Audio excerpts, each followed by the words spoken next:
नमस्कार दोस्तों, आपका स्वागत है आपके अपने YouTube चैनल पढ़ पर। आज हम पढ़ने जा रहे हैं क्लास 12 की पॉलिटिकल साइंस का चैप्टर फर्स्ट, दो ध्रुवीयता का अंत। यानी ये आपके बोर्ड्स और सीयूटी दोनों के लिए इम्पोर्टेंट है, तो आप कृपया वीडियो के लास्ट तक बने रहिए और वीडियो को पूरा देखिए। तो आगे हम अपने चैप्टर की तरफ बढ़ते हैं। पहले हमें एक बार अपने चैप्टर का परिचय देखते हैं कि हम इस चैप्टर में क्या पढ़ने जा रहे हैं। तो देखिए, पहले आपका सबसे पहले इस चैप्टर में सामना होगा बर्लिन की दीवार से। तो बर्लिन की दीवार थी क्या, पहले हम इसे जान लेते हैं। आप इमेज में देख सकते हैं, ये जो दीवार बनी है इसे बोलते हैं बर्लिन की दीवार। ये बर्लिन की दीवार ये बनाई गई थी बर्लिन में। ये बर्लिन को दो भागों में बांटती थी। अब इसे देखिए, इसे बनाया क्यों गया था, पहले हम आपको ये बता देना चाहते हैं। जो बर्लिन की दीवार थी, इसको क्या किया गया था, इसको 1961 में बनाया गया था। और इसका उद्देश्य क्या था, देखिए, जब वर्ल्ड वॉर सेकंड हुआ तो क्या हुआ, बर्लिन टुकड़ों में बट गया। यानी कि वर्ल्ड वॉर सेकंड के बाद टुकड़ों में बट गया। और जो बर्लिन का पूर्वी हिस्सा था, यानी कि जो बर्लिन का ये पूर्वी हिस्सा आप देख सकते हैं में, ये वाला हिस्सा क्या था, ये रसिया के फेवर में हो गया। यानी कि यहाँ पर साम्यवादी शासन स्थापित हो गया लगभग। और यहाँ पर जो ये वेस्ट बर्लिन था, यहाँ पर क्या था, पूंजीवादी शासन था। यानी कि यहाँ पर जनता को लोकतांत्रिक ढंग से पूंजीवादी शासन के अंदर रखा गया था। ये आला से जिसमें मैं आपको डार्क करके दिखा रहा हूँ ये। तो देखिए, अब यहाँ पर जो जहाँ पूर्वी बर्लिन में जो पूर्वी बर्लिन था, वहां पर क्या था, साम्यवादी शासन था। यानी कि इस वाले क्षेत्र में क्या था, साम्यवादी शासन था पूर्वी बर्लिन के क्षेत्र में। इसमें तो साम्यवादी शासन की वजह से जनता बहुत परेशान हो गई थी वहां की। तो वहां की जनता क्या कर रही थी, वहां से माइग्रेशन चालू कर दी, वहां से पलायन चालू कर दी। यानी कि ये जनता यहाँ से इस पूर्वी बर्लिन से पश्चिमी बर्लिन में आने लगी। पूर्वी बर्लिन से सभी जनता क्या हुई, पश्चिमी बर्लिन में प्रवेश करने लगी, क्योंकि यहाँ पर लोकतांत्रिक तरीके से साम्यवादी ढंग से शासन होता था। तो यहाँ की सरकार ने इस जनता को रोकने के लिए क्या किया, एक बर्लिन की दीवार बना दी। यानी कि यहाँ पर एक मोटी सी दीवार बना के खड़ी कर दी बर्लिन के बीचों बीच। देखिए, यहाँ पर ऐसे ऐसे एक दीवार उसने बना दी पूरी की पूरी, जो क्या करती थी, जर्मनी को और बर्लिन को दो भारतों में डिवाइड करती थी। पहला भाग क्या था, ईस्ट जर्मनी, अरे ईस्ट बर्लिन, और दूसरा भाग क्या था, वेस्ट बर्लिन। यानी कि जो बर्लिन की दीवार बनाई गई थी, वो पूंजीवादी और साम्यवादी दुनिया के बीच क्या था, विभाजन का प्रतीक थी। और वो क्या करती थी, बर्लिन को दो भागों में विभाजित करती थी, एक पूर्वी बर्लिन और एक क्या था, एक दक्षिणी बर्लिन। ठीक, यानी कि एक पश्चिमी बर्लिन। समझ गए इतना। अब देखिए, आगे बढ़ते हैं। ये जो दीवार बनाई गई थी, ये 1961 में बनाई गई थी। और ये पूरे के पूरे कितने साल, 28 सालों तक अस्तित्व में रही। यानी कि ये 1961 में बनाई गई थी दीवार, और ये पूरे के पूरे 28 सालों तक अपने अस्तित्व में रही। ये पूर्वी बर्लिन को पश्चिमी बर्लिन से क्या करती थी, अलग करती थी। अब इसकी लंबाई कितनी थी, इस दीवार की लंबाई थी 150 किलोमीटर। यानी कि 150 किलोमीटर से भी ज्यादा इस दीवार की क्या थी, लंबाई थी। लेकिन अब देखिए, जनता क्या थी, जनता आक्रोश में आ गई कि तुम कौन होते हो हमें रोकने वाले, देश हमारा है, आप हमें क्यों रोक रहे हो। तो जनता ने क्या कर दिया, आंदोलन करके क्या किया, इस दीवार को गिरा दिया। यानी कि जो दीवार बनाई गई थी, इसे क्या किया, जनता ने गिरा दिया। आप यहाँ पर फोटो में देख सकते हैं, इस फोटो में देखिए, जनता कुल्हाड़ी से दीवार पे वार करके दीवार को तोड़ रही है, जो भी उनके पास औजार है। तो जनता ने आंदोलन करके क्या किया, इस दीवार को 1989 में क्या किया, गिरा दिया। 9 नवंबर 1989 में क्या कर दिया, जनता ने इस दीवार को गिरा दिया। इससे क्या हो गया, इस घटना से जर्मनी का एकीकरण हो गया और साम्यवादी खेमे का पतन चालू हो गया। और इसी के बाद क्या हुआ, धीरे धीरे करके साम्यवादी शासन का पतन चालू हो गया। जितने भी यूरोप के देश में थे जहाँ पर साम्यवादी शासन स्थापित का, धीरे धीरे क्या हो गया, वहां पर साम्यवादी शासन का पतन होने लगा। अब आगे बढ़ते हैं अपने चैप्टर की तरफ। दोस्तों, जर्मनी का एकीकरण सोवियत संघ की सैन्य मजबूरी नहीं थी। अर्थात जो जर्मनी का एकीकरण हुआ, जो सोवियत संघ की सैन्य मजबूरी की वजह से नहीं हुआ था, बल्कि वह जन आंदोलन के दबाव में हुआ था।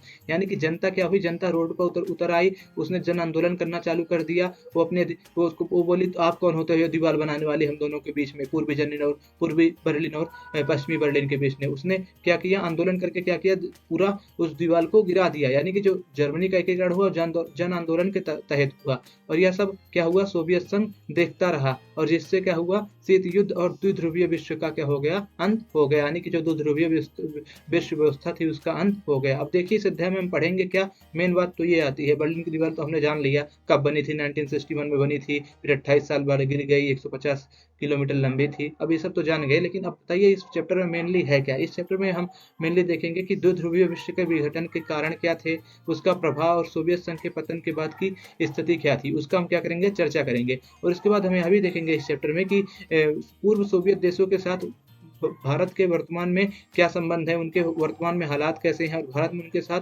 संबंधों का हम क्या करेंगे, इस अध्याय में विश्लेषण करेंगे। यानी कि जो पूर्व के देश थे, वो जो पूर्व में यूएसएसआर के पार्ट थे, उनका भारत के साथ कैसा संबंध है, उसका हम क्या करेंगे, इस अध्याय में विश्लेषण करेंगे। तो चलिए बढ़ते हैं अपने चैप्टर की तरफ।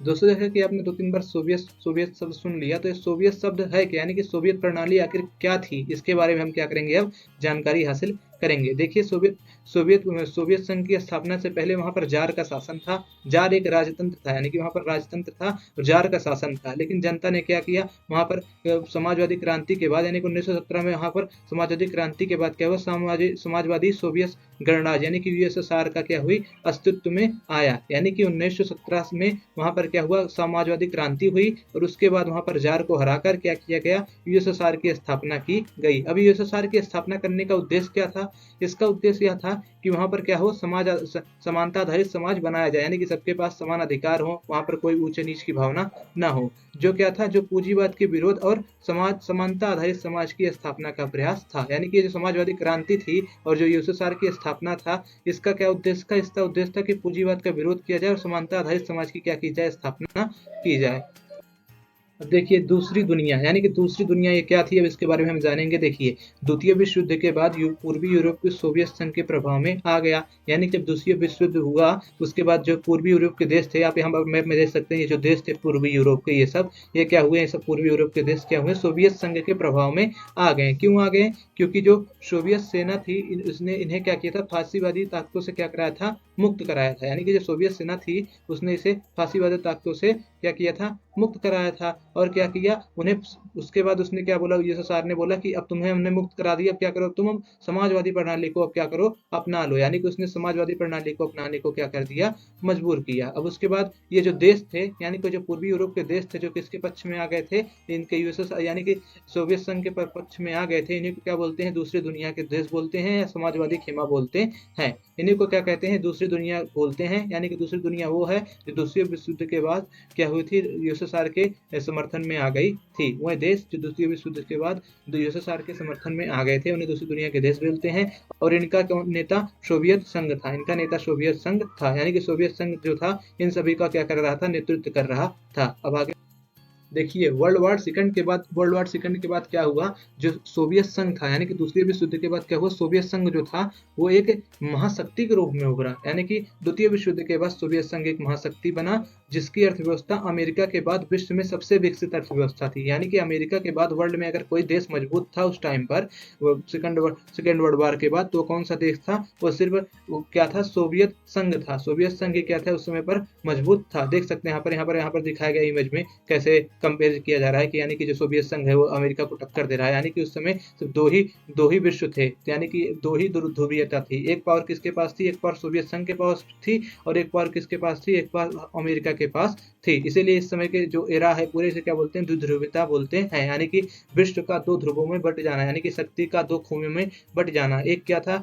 एक सोवियत संघ था, एक महाशक्ति अमेरिका थी। अब देखिए सोवियत प्रणाली जो थी इसकी विशेषता क्या थी, यानी कि कैरेक्टरिस्टिक ऑफ दी सोवियत संघ, यानी कि सोवियत संघ की जो विशेषता थी अब उसके बारे में हम क्या करेंगे, पढ़ेंगे। देखिए सोवियत संघ की जो हमने पहले बता दिया था कि अमेरिका जितना डेवलप था, यानी कि उसको टक्कर सिर्फ अमेरिका दे सकता था और दुनिया में कोई ऐसा देश नहीं था कि उसको टक्कर दे सके यूएसएसआर को।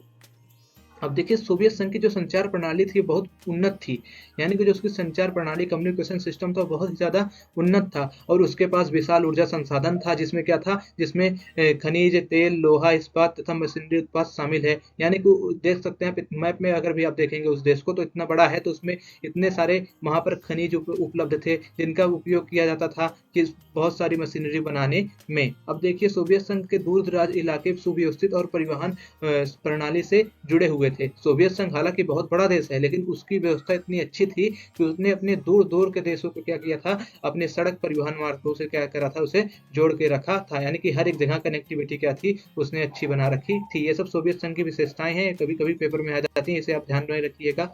अब आगे बढ़ते हैं, देखते हैं और क्या विशेषताएं थी सोवियत संघ की। सोवियत संघ का जो उपभोक्ता उद्योग था बहुत उन्नत था। यानी कि क्या, वहां पर पेन से लेकर के कार तक सब कुछ बनाया जाता था। यानी कि वहां की इंडस्ट्रीज क्या थी, बहुत उन्नत थी। यानी कि जो वहां की उपभोक्ता बाजार था क्या था, बहुत उन्नत था। वहां पर क्या था, वहां पर पेन से लेकर कार तक, यानी कि छोटी से छोटी चीज से लेकर बड़ी की बड़ी चीज तक सबका उत्पादन किया जाता था। लेकिन हालांकि जिनकी गुणवत्ता पश्चिमी देशों के समान नहीं होती थी, यानी कि जो उनकी क्वालिटी होती थी वो पश्चिमी देशों के बराबर नहीं होती थी। क्यों नहीं होती थी भाई, पश्चिमी देश तो छोटे छोटे थे, अमेरिका उस टाइम पर, लेकिन जो ये यूएसएसआर था बहुत बड़ा देश था और अमेरिका उसे क्या करना था, अपने सभी लोगों को मुहैया कराना था। क्यों, क्योंकि वहां पर कोई बेरोजगारी नहीं थी, कुछ नहीं था, उसे अपने सब देश के सभी लोगों को क्या करना था, सब फैसिलिटीज देना था। तो आम बात है कि जो उसकी क्वालिटी रहेगी वो क्या रहेगी, सामानों की क्वालिटी लो रहेगी। लेकिन क्या था, लेकिन सरकार सभी नागरिकों के लिए न्यूनतम जीवन स्तर सुनिश्चित करती थी, यानी कि सबको रोटी कपड़ा मकान ये सब क्या था, सबको हासिल था उस टाइम पर, जैसा कि मैं बता रहा हूँ ना। लेकिन क्वालिटी क्या थी, थोड़ा सा उसकी डाउन थी वेस्ट की मुकाबले, वेस्ट मतलब पश्चिम के मुकाबले। जो यूएसएसआर थे उनके सामानों की क्वालिटी डाउन थी, लेकिन तब पर भी सरकार सबको क्या करती थी, न्यूनतम जीवन स्तर सुनिश्चित कराती थी। अब देखिए, सरकार स्वास्थ्य, शिक्षा, बच्चों की देखभाल और लोक कल्याण सुविधाएं रियायती दर पर देती थी। रियायती दर पर मतलब बहुत ही कम दामों पर क्या करती थी सरकार, सबको स्वास्थ्य, शिक्षा और बच्चों की देखभाल और लोक कल्याणकारी सुविधाएं क्या करती थी, प्रदान कराती थी। मिल्कियत में राज्य का स्वामित्व था, यानी कि जो प्रॉपर्टी भी जो किसी का हक होता है वो किसका था, सिर्फ वहां पर जितनी भी प्रॉपर्टी थी सबका हक कितना था, स्टेट का, यानी कि जो वहाँ की गवर्नमेंट थी, यूएसएसआर की जो गवर्नमेंट थी उसका ही क्या था, हक था। जैसे भूमि और अन्य उत्पादक संपत्तियों पर राज्य का नियंत्रण था, यानी कि जो इस समय पर आप देख सकते हैं, अगर आपके घर पे लैंड है तो उस पर आपका कंट्रोल है ना, कि आपके पापा उसे चाहे जिसको बेच दें, ऐसा है जिसको चाहे दूसरी लैंड खरीद लें। लेकिन ऐसा उस टाइम पर नहीं होता था, ऐसा यूएसएसआर में ऐसा उस टाइम पर नहीं होता था। वहां पर क्या था, वहां पर सारी प्रॉपर्टीज क्या थी, स्टेट के अंडर में थी। वो उस स्टेट ही सब प्रॉपर्टी को क्या रखता था, अपने कंट्रोल में रखता था। इस जैसा इस टाइम पर है, वर्तमान टाइम पर आप देख सकते हैं भारत में जैसा कि है, वैसा भारत जैसी व्यवस्था यूएसएसआर में नहीं थी। वहां पर सिर्फ राज को ही हक था कि वो जमीन और अन्य संसाधनों पर क्या करे, अपना मालिकाना हक रखे। इसी को मिल्कियत बोलते हैं। मिल्कियत मतलब जान लीजिए ये ऑनरशिप। ठीक, अब देखिए, सोवियत प्रणाली पर नौकरशाही का दबाव बढ़ता गया, यानी कि जो सोवियत संघ था उसको धीरे धीरे क्या हो गया, नौकरशाही का दबाव बढ़ता गया, क्योंकि वहां पर कम्युनिस्ट पार्टी का शासन था। तो जब कम्युनिस्ट पार्टी का शासन था तो वहां पर क्या था, कम्युनिस्ट पार्टी में आप जानते हैं जहाँ पर साम्यवादी व्यवस्था होती है, वहां पर इलेक्शन होते नहीं है। जब इलेक्शन नहीं होगी तो आपके पास बचते कौन है, नेता तो आपके पास बचे नहीं जो जमीनी स्तर पर उतर के काम करेंगे। तो आपके पास एक ही तबका बचता है जिसे बोलते हैं हम नौकरशाही। तो नौकरशाही क्या थी, जब नेता की मौजूदगी नहीं है तो नौकरशाही क्या होंगे, आम बात है, नौकरशाही में क्या आ जाएगी, सत्तावादिता आ जाएगी। उनके अंदर क्या हो जाएगा, उनके अंदर एक ऑटोक्रेसी आ जाएगी, वो कोई काम करना नहीं चाहेंगे। जैसा कि आप इमेज में देख सकते हैं, ये बैठे हुए महाराज, इनकी मर्जी मेरी मर्जी, ये बोल रहे हैं मेरी मर्जी, मैं काम करूं या ना करूं, टेबल पे चढ़ के अपनी कुर्सी लगा के बैठे हुए। देखिए यहाँ पर नौकरशाही भी लिखा गया है। तो इससे आप जान सकते हैं, जब जब वहां पर सरकार जो थी वो नौकरशाही को क्या कर सकी, वो संभाल नहीं सकी। नौकरशाही में क्या आ गई थी, बहुत सत्तावादिता आ गई थी, जिससे नागरिकों का जीवन कठिन हो गया। यानी कि इनको क्या थे, नागरिकों से ज्यादा इनको विशेषाधिकार प्राप्त थे, जितने भी यहाँ पर सरकारी ऑफिसर्स थे। तो इनसे तो जो नागरिक थे वो खुद को क्या करते थे, सरकार से जोड़कर देख नहीं पाते थे। अब देखिए, अब इसमें लोकतांत्रिक और अभिव्यक्ति की स्वतंत्रता नहीं होती, यानी कि जो वहां पर कम्युनिस्ट पार्टी थी उसने क्या किया था, लोगों को जो डेमोक्रेटिक और क्या जो एक्सप्रेशन के राइट होते हैं वो सब नहीं दिए थे। लोगों को ये अधिकार नहीं था कि वो सरकार के खिलाफ कुछ बोल सकें या कुछ अपने हक की मांग कर सकें। तो ये क्या होता था, इसकी वजह से लोग क्या करते थे, जो अपनी असहमति होती थी, यानी कि जो अपनी असहमति होती थी उसे चुटकुल्लों और कार्टूनों के माध्यम से व्यक्त करते थे। क्योंकि आप भाई किसी का जुबान रोक सकते हैं, आप पेज को थोड़ी ना रोक सकते हैं। इसलिए वहां के लोग क्या करते थे, कार्टून बना के सरकार के क्या करते थे, मतलब अपनी अभिव्यक्ति को क्या करते थे, व्यक्त करते थे। अपने जो भी कष्ट होते थे उसे कार्टून के माध्यम से क्या करते थे, उसे प्रेजेंट करते थे। अब देखिए, कम्युनिस्ट पार्टी का शासन था वहां पर, जैसा कि मैंने बताया ना, यूएसएसआर में किस पार्टी का शासन था, कम्युनिस्ट पार्टी का शासन था। तो इसे आप याद रखिएगा, एमसीक्यू में पूछ लिया जाता है किस पार्टी का शासन था। और जो जनता के प्रति जवाबदेह नहीं थी, जैसे कि डेमोक्रेटिक रीजन में क्या होता है, यानी कि जो लोकतांत्रिक देश होते हैं वहां पर क्या होता है, वहां पर सरकार से आप सवाल पूछ सकते हैं, आप उनके खिलाफ कोई भी आप उनके खिलाफ कोई भी मुद्दा उठा सकते हैं। लेकिन जो डेमोक्रेटिक जहां पर रीजन नहीं रहते हैं, यानी कि जहां पर अलोकतांत्रिक शासन होता है, वहां पर क्या होता है, जो वहां की सरकार रहती है जनता के प्रति जवाबदेह नहीं रहती है, क्योंकि जनता उसे चुनती ही नहीं है। तो उनको उनका कोई हक ही नहीं बनता है उनके प्रति कि वो क्या करे, जनता को जवाब दे। यानी कि जो यहाँ पर कम्युनिस्ट पार्टी थी वो जनता के प्रति बिल्कुल ही जवाबदेह नहीं थी, यानी कि जनता उनसे कुछ भी सवाल जवाब करती थी या कुछ भी वो घाटा हो या फायदा हो तो उसको उस जनता को जवाब देना नहीं होता था। यानी कि सारी की सारी वहां पर तानाशाही क्या थी, उस प्रणाली में मौजूद थी सोवियत संघ में। अब देखिए, जो सोवियत संघ का गठन हुआ था ये कैसे हुआ था, 15 राज्य थे, वो आपस में आकर क्या किए थे, क्या अपने सांस्कृतिक मामलों को संभालने के लिए क्या हुए थे, एक हुए थे। यानी कि जनता ने अपनी सांस्कृतिक और अपने सामाजिक मामलों की साज संभाल के लिए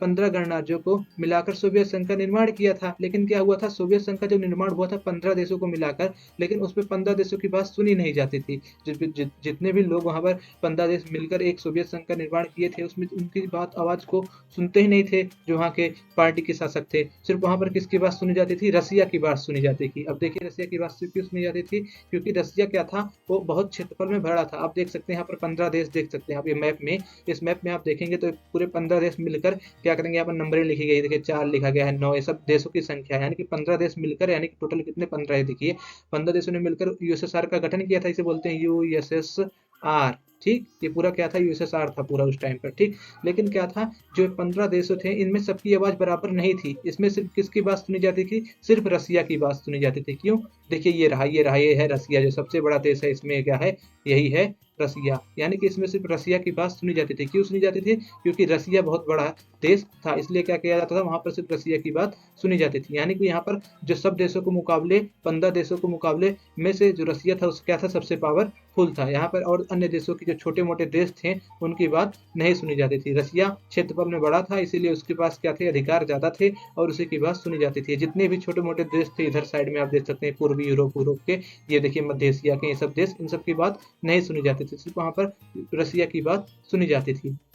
और जो वहाँ की पार्टी थी, वो पार्टी कैसे थी, पार्टी ने क्या किया, जनता की इच्छा को क्या किया, नकारा। यानी कि जनता की इच्छाओं के अनुसार वो काम नहीं करती थी। हालांकि सोवियत संघ का एक हिस्सा था, यानी कि जो रूस था सोवियत संघ का हिस्सा था। हालांकि रूस सोवियत संघ का एक हिस्सा था, लेकिन हर मामलों में उसका प्रभुत्व था। मैंने बताया ना आपको, रूस भी क्या था, इन 15 देशों में एक था, लेकिन वो क्या था, उसका हर एक मामलों में क्या था, प्रभुत्व था। यानी कि उसकी क्या करती थी, वो अपना हर एक मामलों में क्या करता था, अपना प्रभुत्व दिखाता था, अपनी क्या दिखाता था, अपना पावर दिखाता था सब मामलों में। ठीक, अब देखिए इसकी वजह से क्या होते थे, जो एक छोटे मोटे देश की जनता थी वो क्या करते थे, अपने आप को कमजोर महसूस करती थी। इससे अन्य क्षेत्रों की जनता अक्सर उपेक्षित और दमित महसूस करती थी। यानी कि वो सोचती थी हमारी उपेक्षा की जा रही है, हमको दबाया जा रहा है। इससे क्या हुआ, अब जनता में क्या हुआ, सोवियत संघ से अपने आप को अलग करने की इनके अंदर क्या हुई, भावना पैदा हो गई। जो छोटे मोटे देश थे कि हम भाई अब तो हम नहीं रहेंगे, तुम अब इतने बड़े हो, हमारी बात सुनते नहीं, हम सबको छोटा मोटा मान के हमारी बात को नजरअंदाज कर देते हो कि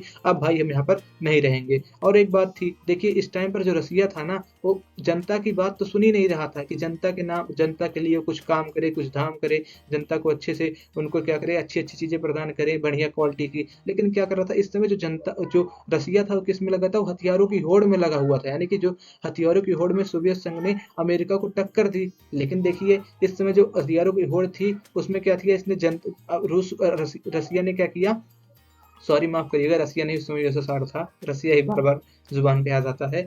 तो जो यूएसएसआर था उसने क्या किया, अमेरिका को क्या की, टक्कर दी। यानी कि हथियारों की होड़ में क्या किया, उसने अमेरिका को टक्कर दी। जितना हथियार क्या करता अमेरिका बनाता, उतना ये भी रसिया भी बनाता। देख सकते हैं आप इमेज में, देखिए ये रहा रसिया, अरे ये रहा रशिया और ये रहा अमेरिका। यानी कि इसने क्या की, पूरा का पूरा क्या दिया, हथियारों के मामलों में इसको टक्कर दी, किसको, अमेरिका को। लेकिन क्या हुआ, लेकिन प्रौद्योगिकी और बुनियादी ढांचे में पश्चिम देशों से पीछे रह गया। यानी कि जो प्रौद्योगिकी के मामले में होता है, जो ये था यूएसएसआर था, जो वो टेक्नोलॉजी के मामले में और जो था इंफ्रास्ट्रक्चर के मामले में क्या रह गया, वो पश्चिमी देशों से पीछे रह गया। ठीक, अब आगे।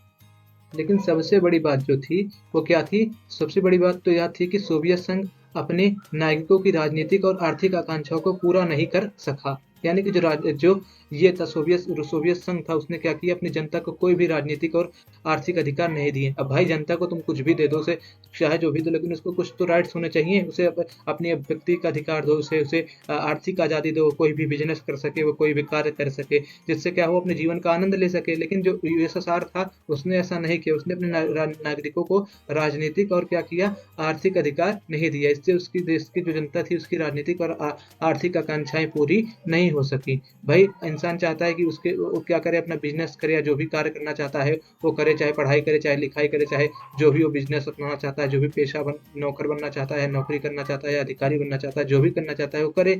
लेकिन इसने क्या किया, जो रसिया था उसने मना कर दिया, उसने ऐसे कोई आर्थिक अधिकार उसे नहीं दिए। उसमें जो सरकार चाहती थी वही होता था। इससे जनता क्या थी, वो अपने आप को क्या करती थी, दमित यानी कि दबा हुआ महसूस करती थी। और जो यूएसएसआर था वो क्या करता था, जब दूसरे दूसरे देशों में जो उसके पीछे लगे हुए थे, जो इसके पिछलग्गू देश थे, उसको भी पैसा करता था, पैसा खर्चा करता था। यानी कि जो लोग इसके देश के पीछे लगे हुए थे, कि जो यूएसएसआर का समर्थन करते थे, उसका भी ये क्या करता था, उसके भी पीछे ये क्या करता था, पैसे लगाता था। जो भी जो देश इसका क्या करेगा, समर्थन करेगा, उसको उसको एक पैसे मुहैया कराता था। उसकी वजह से क्या होता था, अपने देश को सही से चला नहीं पाया, यूएसएसआर को सही से चला नहीं पाया। और ये हर एक जगह क्या करता था, अपनी टांग अड़ाता रहता था। जैसे कि आप देख सकते हैं, सोवियत संघ ने 1979 में, यानी कि 1979 में सोवियत संघ ने अफगानिस्तान में हस्तक्षेप किया, यानी कि उसने अपने मिलिट्री भेजी। तो भाई जहां पर मिलिट्री जाएगी, भाई तो मिलिट्री जाएगी तो कुछ ना कुछ तो खर्चा लगेगा ना, जहां पर आपके सैनिक जाएंगे, आप वहां पर उनको भेजेंगे, तो इससे क्या होगी, आपके पास पैसा पहले से ही नहीं है, और आप उसमें से आप अन्य देशों में हस्तक्षेप कर रहे हैं। आप अफगानिस्तान में 1979 में क्या करती है, अपनी सेना भेज दी है। तो इससे क्या हुई, जिससे इसकी अर्थव्यवस्था क्या हो गई, कमजोर हो गई, इसकी व्यवस्था इससे पूर्ण रूप से क्या हो गई, कमजोर हो गई। पहले से ही पैर टूटा था उसमें, आप अपना और पैर टूट रहे हैं। तो अब देखिए इसके बाद, लेकिन इतना कुछ आप देखें कि बोल रहा हूँ मैं बार बार कि वहाँ पर लोगों को बेरोजगारी नहीं थी, सब चीज लोगों को मिलती थी। देखिए इन सबसे क्या हुआ, जब प्रोडक्शन होगा उससे तो बेशक क्या हुआ, सोवियत संघ में पारिश्रमिक तो बढ़ा। पारिश्रमिक बढ़ने का मतलब क्या है, जो लेबर चार्ज होता है, जो किसी को तनख्वाह मिलती है, पारिश्रमिक उसे बोलते हैं, पारिश्रमिक तो बढ़ा, यानी कि जो लोगों को पैसा आमदनी थी वो क्या हुई, बढ़ी। लेकिन उत्पादकता और प्रौद्योगिकी में पश्चिम से पीछे रहने के कारण उपभोक्ता वस्तुओं की कमी और खाद्यान्न के आयात बढ़ा। समझे इसका मतलब। देखिए मैंने आपको बताया ना पीछे कि भले इनके यहाँ सामान सब चीज बनते से पेन से लेकर कार तक, लेकिन जो उनकी क्वालिटी होती थी वो क्या होती थी, बहुत डाउन होती थी। इसके कारण क्या हुआ, इसके कारण इसकी जो प्रोडक्टिविटी थी, यानी कि जो इसकी उत्पादकता थी वो क्या हो गई, धीरे धीरे कम हो गई। और इतना कम हो गई धीरे धीरे कि इसे अपने खाद्यान्नों का क्या करना पड़ा, आयात करना पड़ा, यानी कि खाने की चीजें भी इसे क्या करनी पड़ी, यूएसएसआर को अन्य देशों से मंगानी पड़ी। और ऐसी व्यवस्था होते होते होते होते 1970 में क्या हुआ, ये क्या हुई, अपनी व्यवस्था को क्या किया लेकर ये बैठ ही गया। यानी कि 1970 के दशक में व्यवस्था ठहर सी गई, यानी कि अब यूएसएसआर क्या हो गया है, अब यूएसएसआर पूरा अपना दम तोड़ने वाला है। अगर इसी मौके पर कोई आकर इसमें थोड़ी सी चिंगारी लगा के, तो क्या होगा, पूरा का पूरा यूएसएसआर टूट जाएगा। जो 15 देश से मिलकर बना हुआ है, तो पूरा देश क्या होंगे, आपस में बिखर जाएंगे, कोई भी यूएसएसआर का हिस्सा नहीं रह जाएगा। दोस्तों इसी वक्त पे एक आता है यूएसएसआर का, 1885 में बनता है मिखाइल गोर्बाचेव। उसने क्या किया, कम्युनिस्ट पार्टी का जनरल सेक्रेटरी पद स्वीकार किया, यानी कि उसे महासचिव बनाया गया कम्युनिस्ट पार्टी का। उसने आकर जो ये धीरे धीरे यूएसएसआर टूट रहा था, उसमें क्या किया, उसने चिंगारी लगा दी, यानी कि जो आग लग रही थी उसने उसे और तेज कर दिया, उसने यहाँ पर आके सुधार कर दिए। अब देखिए क्या होता है। अब देखिए बोर्गाचेव और सोवियत संघ का विघटन, यानी कि जो बोर्गाचेव था, मिखाइल बोर्गाचेव था, आप जिसकी फोटो यहाँ पर नीचे आप देख सकते हैं, उसी की फोटो है ये, मिखाइल बोर्गाचेव है। हाँ, जो सोवियत संघ के क्या थे, अंतिम राष्ट्रपति भी थे, आप इसे याद रखिएगा, परीक्षा में कभी कभी पूछा जाता है एमसीक्यू में। तो देखिए अब देखेंगे हम मिखाइल बोर्गाचेव ने कैसे इस सोवियत संघ को अपने विघटन में अपना उद्देश्य, अपना यानी कि योगदान दिया, उसको हम इस पर क्या करेंगे, इस पार्ट में देखेंगे। देखिए जो मिखाइल बोर्गाचेव था, मिखाइल बोर्गाचेव ने सोवियत संघ की व्यवस्था को सुधारने की कोशिश की। यानी कि जब मिखाइल बोर्गाचेव आता है तो देखता है कि यार जनता में आक्रोश है, जनता बोल रही है कि हमारी इच्छाओं को पूरा नहीं किया जा रहा है। तो इससे क्या होता है, बोलता है चलो कोई बात नहीं, अब मैं जनरल सेक्रेटरी बन गया हूँ। यानी कि 1980 के दशक में क्या हुआ था, कम्युनिस्ट पार्टी का महासचिव बन गया था, यानी कि जनरल सेक्रेटरी जिसे बोलते हैं। तो क्या बोला इसने, चलो ठीक है, मैं जनता को थोड़ी बहुत क्या दे देता हूँ, छूट दे देता हूँ। यानी कि इसने क्या की, थोड़ा सा सुधार करने की कोशिश की, किसने, मिखाइल गोर्बाचेव ने। ठीक, क्योंकि जो पश्चिम का देश था वो देख रहा कि यार पश्चिम में क्या हो रहा है, टेक्नोलॉजी, यानी कि पश्चिम में सूचना और प्रौद्योगिकी में क्या हो रही है, क्रांति हो रही है, और मैं अपने देश के लोगों को कुछ करने नहीं दे रहा हूँ। वो सब क्या हो रहे हैं, वो सब के सब लोग क्या हो रहे हैं, बिछड़ते चले जा रहे हैं। तो इसने सोचा, मिखाइल गोर्बाचेव ने सोचा कि क्या करता हूँ, लोगों को थोड़ा सा क्या कर देता हूँ, आज़ादी दे देता हूँ। तो इसने क्या किया, वहाँ पर राजनीतिक और लोकतांत्रिक सुधार को अपनाया, यानी कि उसने थोड़ा बहुत वहाँ पर नई नई नीतियां लाई कि जिससे क्या हो, लोगों को थोड़ा सा लोकतांत्रिक और राजनीतिक अधिकार प्राप्त हो जाएं। लेकिन देखिए जो इसने सुधार लाया उसको किस नाम से जाना जाता है, देखिए इसके सुधार को 2 नाम से जाना जाता है, इसे आप याद रखिएगा। कभी कभी ये परीक्षा में एमसीक्यू में डायरेक्ट आ जाता है कि जो मिखाइल गोर्बाचेव ने सुधार किए थे उनको किस नामों से जाना जाता है। एक आपको मैं हिंदी शब्द बताऊंगा और एक आपको मैं कौन सा रशियन शब्द बताऊंगा, तो आप दोनों को याद रखिएगा, कभी कभी दोनों पेपर में आ जाते हैं। देखिए मिखाइल गोर्बाचेव ने पुनर्संरचना, यानी कि पेरेस्ट्रोइका, ठीक, इसे आप याद रखिएगा, ये सब रशियन शब्द है। ठीक, पुनर्संरचना को रशियन में ये बोलते हैं, यानी कि पुनर्रचना और खुलेपन, यानी कि ग्लासनोस्ता, यानी कि जो मिखाइल गोर्बाचेव था उसने पुनर्संरचना और खुलेपन के नाम से आर्थिक सुधार लागू किए। ठीक, यानी कि जो जब वो अपने हाथ में कमान संभालता है कम्युनिस्ट पार्टी की, तो उसने क्या किया, आर्थिक सुधार को लागू किए, जिसको किस नाम से जाना जाता है, पुनर्संरचना यानी कि पुनर्रचना और खुलेपन यानी कि खुलेपन और पुनर्रचना के नाम से जाना जाता है, जिसमें इसने नागरिकों को क्या किए, अधिकार प्रदान किए। अब आगे देखते हैं।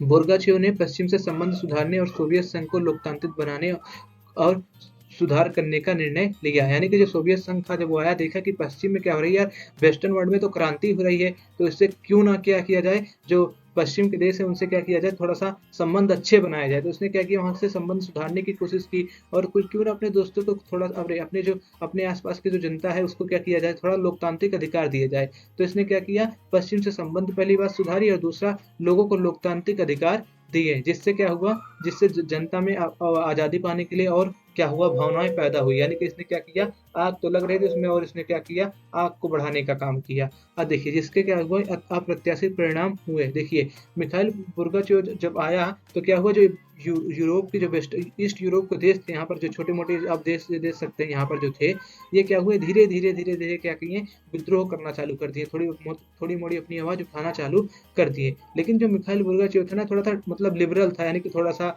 मतलब जनता में विश्वास करता था, या जनता को अधिकार देने के पक्ष में था। तो जब यहाँ पर थोड़ा बहुत शासन में क्या हुआ, ढीलापन आया, तो जैसा कि पहले की सरकारें करती थी, यानी कि जो मिखाइल गोर्बाचेव के पहले जो लोग थे, जैसे स्टालिन, वो लोग क्या करते थे, अगर कोई विद्रोह करता था, वहां पर आर्मी भेज देते थे, सेना भेज देते थे, जाओ वहां उनका दमन करो। तो वहां पर सेना आती थी, उन सबका दमन करके फिर से उन्हें क्या करती थी, रसिया में मिला लेती थी, यानी कि सोवियत संघ में उनका फिर से क्या कर लेती थी, मिला लेती थी। लेकिन जो ये था, मिखाइल गोर्बाचेव था, जब विद्रोह चालू हुए पूर्वी यूरोप में, तो उसने क्या किया, हस्तक्षेप नहीं किया। यानी कि गोर्बाचेव के शासन में सोवियत संघ ने पूर्वी यूरोप में हस्तक्षेप नहीं किया। यानी कि इसने कहा मतलब थोड़ा सा ये हस्तक्षेप वाली नीति को अपनाया, जिससे क्या हुआ, जिससे एक एक करके साम्यवादी सरकारें क्या हो गई, गिरती चली गई। यानी कि जितने भी देशों में साम्यवादी सरकारों को अपना रखा था, वो क्या कर गई, एक एक करके अपने आप को लोकतांत्रिक देशों में तब्दील करती चली गई। अब देखिए सोवियत संघ में अंदरूनी संकट और बाहरी परिवर्तनों के साथ गोर्बाचेव ने सुधार की नीतियां लागू की, जिनका कम्युनिस्ट पार्टी ने विरोध किया। ये देखिए, अब पहली बात तो इधर बाहर में लोग विद्रोह कर ही रहे हैं, आप अंदर से क्या कर रहे हैं, आप सुधार दे रहे हैं, लोगों को अधिकार दे रहे हैं। तो इससे क्या हुआ, जो वहाँ की पार्टी के जो और लोग थे कम्युनिस्ट पार्टी के, उन्होंने क्या किया, मिखाइल गोर्बाचेव का क्या किया, विरोध किया। अब इस 1991 में क्या होता है, एक तख्ता पलट भी होता है, जिसे कम्युनिस्ट पार्टी के गर्मपंथियों ने क्या किया, बढ़ावा दिया। यानी कि 1919 में सभी लोग चाहते हैं कि क्या किया जाए, मिखाइल गोर्बाचेव को क्या किया जाए, हटा दिया जाए गद्दी से। तो इसको जो कम्युनिस्ट पार्टी के जो गर्मपंथी लोग थे, यानी कि जो एक्सट्रीमिस्ट लोग थे, उन्होंने क्या किया, उसको बढ़ावा दिया कि हाँ मैं आपका हम सब आपका साथ देते हैं, आप इसको क्या करिए, इसका तख्ता पलट करिए, आप इसको क्या करिए, इससे गद्दी छीन लीजिए। ठीक। लेकिन अब जो जनता थी, जनता ने भी स्वतंत्रता का स्वाद चख लिया था। जो थोड़ा बहुत अधिकार मिखाइल गोर्बाचेव ने जनता को दिए थे, और जनता तो इससे पहले कोई अधिकार प्राप्त नहीं थे, जनता को पूरा पूरा से तरीके से तानाशाही शासन के अंदर रखा गया था।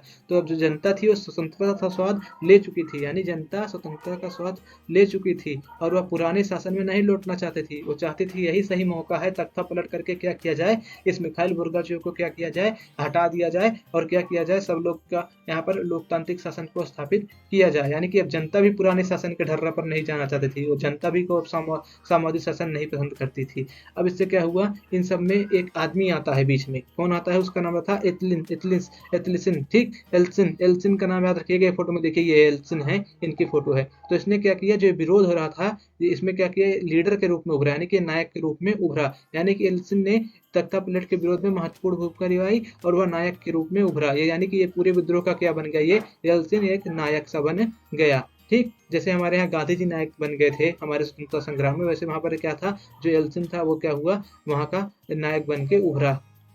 अब देखिए रूसी गणराज्य के केंद्रीकृत नियंत्रण को अस्वीकार कर दिया। यानी कि जब ये शासन में आया, जहां जहां पर इसकी शासन मतलब सरकारें स्थापित हुई की, उसने क्या किया, रूसी गणराज्य के क्या थे, जो उसके केंद्रीकृत शासन था, यानी कि जो भी वहां से मॉस्को से शासन आदेश जाता, तो उसे क्या करता, या मानने से इनकार कर देता। कौन, एल्त्सिन। यानी कि बोलता कि हम कोई भी प्रकार के केंद्रीकृत शासन के आदेश को क्या करेंगे, पालन नहीं करेंगे। ठीक, और क्या हुई, सत्ता तो धीरे धीरे क्या हुई, मॉस्को क्या थी, मॉस्को मतलब जान लीजिए, मॉस्को थी रसिया यूएसएसआर की कैपिटल थी उस टाइम पे। ठीक, याद रखिएगा मॉस्को। तो मॉस्को से सत्ता क्या हो गई, गणराज्यों की तरफ मतलब खिसकने लगी, यानी कि अब जो सत्ता थी अब वो मॉस्को में नहीं रहेगी। अब जो गणराज्य थे छोटे मोटे, जो पहले बोल रहे थे भाई मुझे अधिकार दिया जाए, अधिकार दिया जाए, अब उनके पास क्या हो रही, सत्ता खिसक कर जाने लगी। खासकर उन क्षेत्रों में जो यूरोपीकृत थे, यानी कि जो पूर्वी यूरोप के देश थे, मैंने पहले आपको बताया था ना, उसमें क्या हुए थे, वहां पर जो जनता थी उसने क्या किया, अपने आप को लोकतांत्रिक बनाना चालू कर दिया। लेकिन जो पूर्वी यूरोप थे उनके अलावा वहां पर यूएसएसआर में कुछ और अंग थे, वो जो मध्य एशिया के देश थे। लेकिन मध्य एशिया देशों ने क्या किया, देखिए मध्य एशियाई गणराज्यों ने स्वतंत्रता की मांग नहीं थी, यानी कि जो मध्य एशियाई गणराज्य थे स्वतंत्रता की मांग नहीं की, वो सोवियत संघ के साथ ही रहना चाहते थे। यानी कि जो सेंट्रल एशिया के देश थे, सब लोग जब यूरोप में वाले अलग हो रहे थे इस टाइम पर, तो बोला नहीं नहीं कोई बात नहीं यार, हम तो कोई नहीं चलेगा, हम यूएसएसआर के साथ ही रहेंगे। देख सकते हैं आप मैप में, मैंने यहाँ पर देखिए सेंट्रल एशिया के कंट्रीज यानी कि मध्य एशियाई गणराज्यों को दिखाने की कोशिश की है। ये देखिए ये सब मध्य एशियाई गणराज्य हैं, इसमें 5 देश शामिल थे। उनका नाम क्या था, जैसे कजाकिस्तान हो गया, उज्बेकिस्तान हो गया, तुर्कमेनिस्तान हो गया, किर्गिस्तान हो गया और तजाकिस्तान हो गया। 5 देश इसमें शामिल थे। ये मध्य एशियाई गणराज्य क्या बोले कि नहीं हम किसके साथ रहेंगे, हम यूएसएसआर के साथ ही रहेंगे, आप सबको जाना हो तो जाओ। तो उन्होंने फिर एल्त्सिन ने बोला कोई बात नहीं, तुम रहना हो तो भाई अभी रहो तुम उसी में।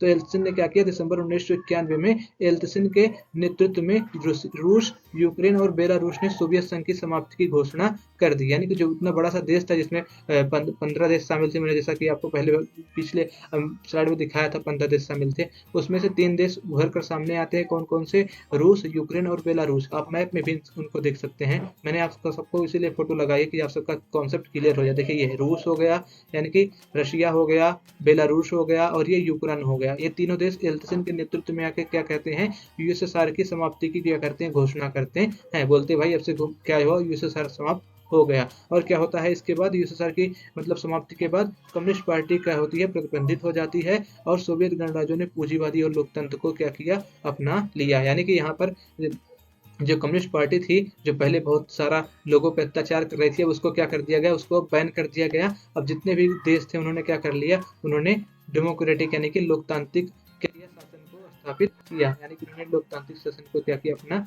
आधार बनाया। अब देखिए आगे,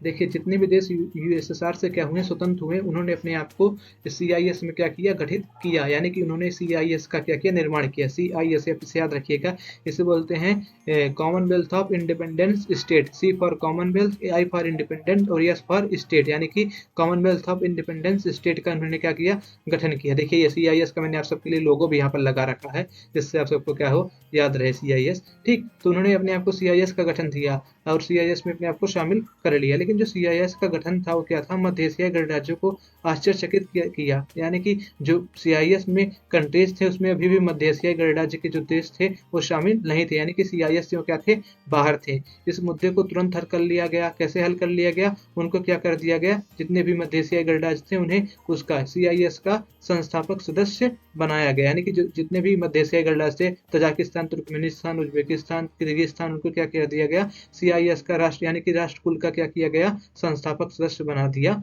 गया। और रूस को सोवियत संघ का उत्तराधिकारी घोषित कर दिया गया। यानी कि जो रूस था, आप मैप में देख सकते हैं, ये कंट्री, इसको क्या बोला गया, रूस को, ये जो बड़ी सी कंट्री है रूस को, इसको सोवियत संघ का उत्तराधिकारी घोषित कर दिया गया। ये रूस को क्यों बनाया गया भाई, क्योंकि रूस बहुत बड़ा था। जैसे कि बड़े कोई भी प्रॉपर्टी होती तो बड़े बेटे को ज्यादा दे दी जाती है ना, तो इस सभी देशों में यानी कि रूस सबसे बड़ा था, इसको सारी क्या हुई, चीजें दे दी गई। यानी कि रूस को क्या हुआ, सोवियत संघ का उत्तराधिकारी बना दिया गया। क्यों भाई, क्योंकि आम रूप से बड़ा था, इसीलिए इसे क्या कर दिया गया, उसका उत्तराधिकारी बना दिया गया। और इसको क्या हुई, सुरक्षा परिषद में क्या हुई, सीट प्राप्त हुई। यानी कि जो क्या है, सिक्योरिटी काउंसिल है, उसमें रसिया को क्या हुई, सीट प्राप्त हुई। भाई तुम सीट ले रहे हो तो जो रसिया ने, यूएसएसआर ने सब सारे लोन ले रखे हैं, उनको कौन भरेगा, अब तुम्हें तो ही भरना पड़ेगा। यानी कि जितने भी उसने संधियां की थी दूसरे देशों से, या जितने भी उसने क्या किए थे, अंतरराष्ट्रीय करार किए थे, अब सबका जिम्मा किसका था, सबको निभाने का रसिया का जिम्मा था। यानी कि सोवियत संघ के सभी अंतरराष्ट्रीय करार और संधियों को निभाने का जिम्मा अब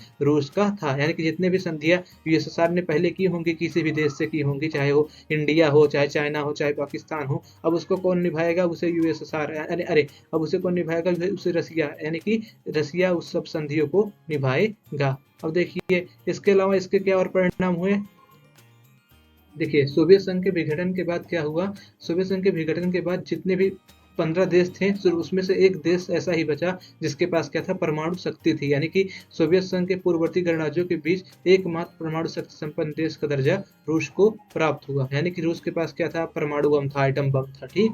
और उसके बाद उसने अमेरिका के साथ परमाणु निशस्त्रीकरण की दिशा में कुछ कदम भी उठाए। इसी के साथ क्या हो गया भाई, यूएसएसआर का जो था दमन हो गया। यानी कि यूएसएसआर अब क्या हो गया, उसका खात्मा हो गया। यूएसएसआर संघ अब नहीं रहा, वह अब दफन हो चुका है। यानी कि यूएसएसआर अब क्या हो चुका है, वो खत्म हो चुका है। यूएसएसआर का पूर्ण रूप से क्या हो गया है, दमन हो गया है। अब यूएसएसआर का दमन होकर 15 गणराज्यों में उनकी शक्तियां क्या हो गई, विभाजित हो गई, जिसमें रूस को उसका उत्तराधिकारी घोषित किया गया। उसको सुरक्षा परिषद में क्या हुई है, सीट हासिल हुई है। और क्या हुआ है, उसे परमाणु शक्ति संपन्न देश का दर्जा प्राप्त हुआ है। और जितने भी संधियां किसने की थी, यूएसएसआर ने की थी, उसे कौन निभाएगा, रसिया निभाएगा। अब आप देखेंगे कि सोवियत संघ था उसका विघटन क्यों हुआ, यानी कि जो सोवियत संघ था उसके विघटन होने का क्या कारण था। देखिए, जो सोवियत संघ था, जो उसकी राजनीतिक और आर्थिक संस्थाएं थी, वो क्या थी, आंतरिक रूप से कमजोर हो चुकी थी और जो जनता की आकांक्षाओं को पूरी नहीं कर सकी थी।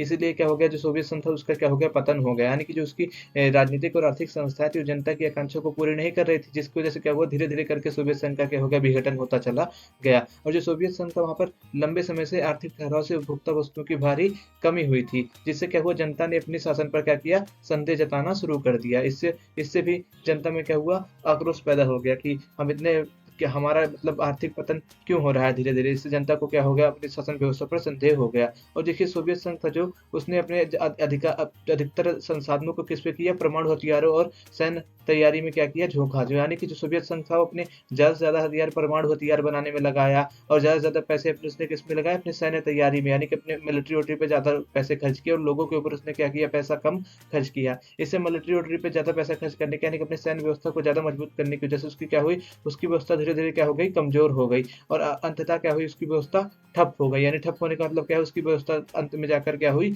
रुक गई, उसका आर्थिक विकास रुक गया, जिसकी वजह से धीरे धीरे करके सोवियत संघ का विघटन होता चला गया।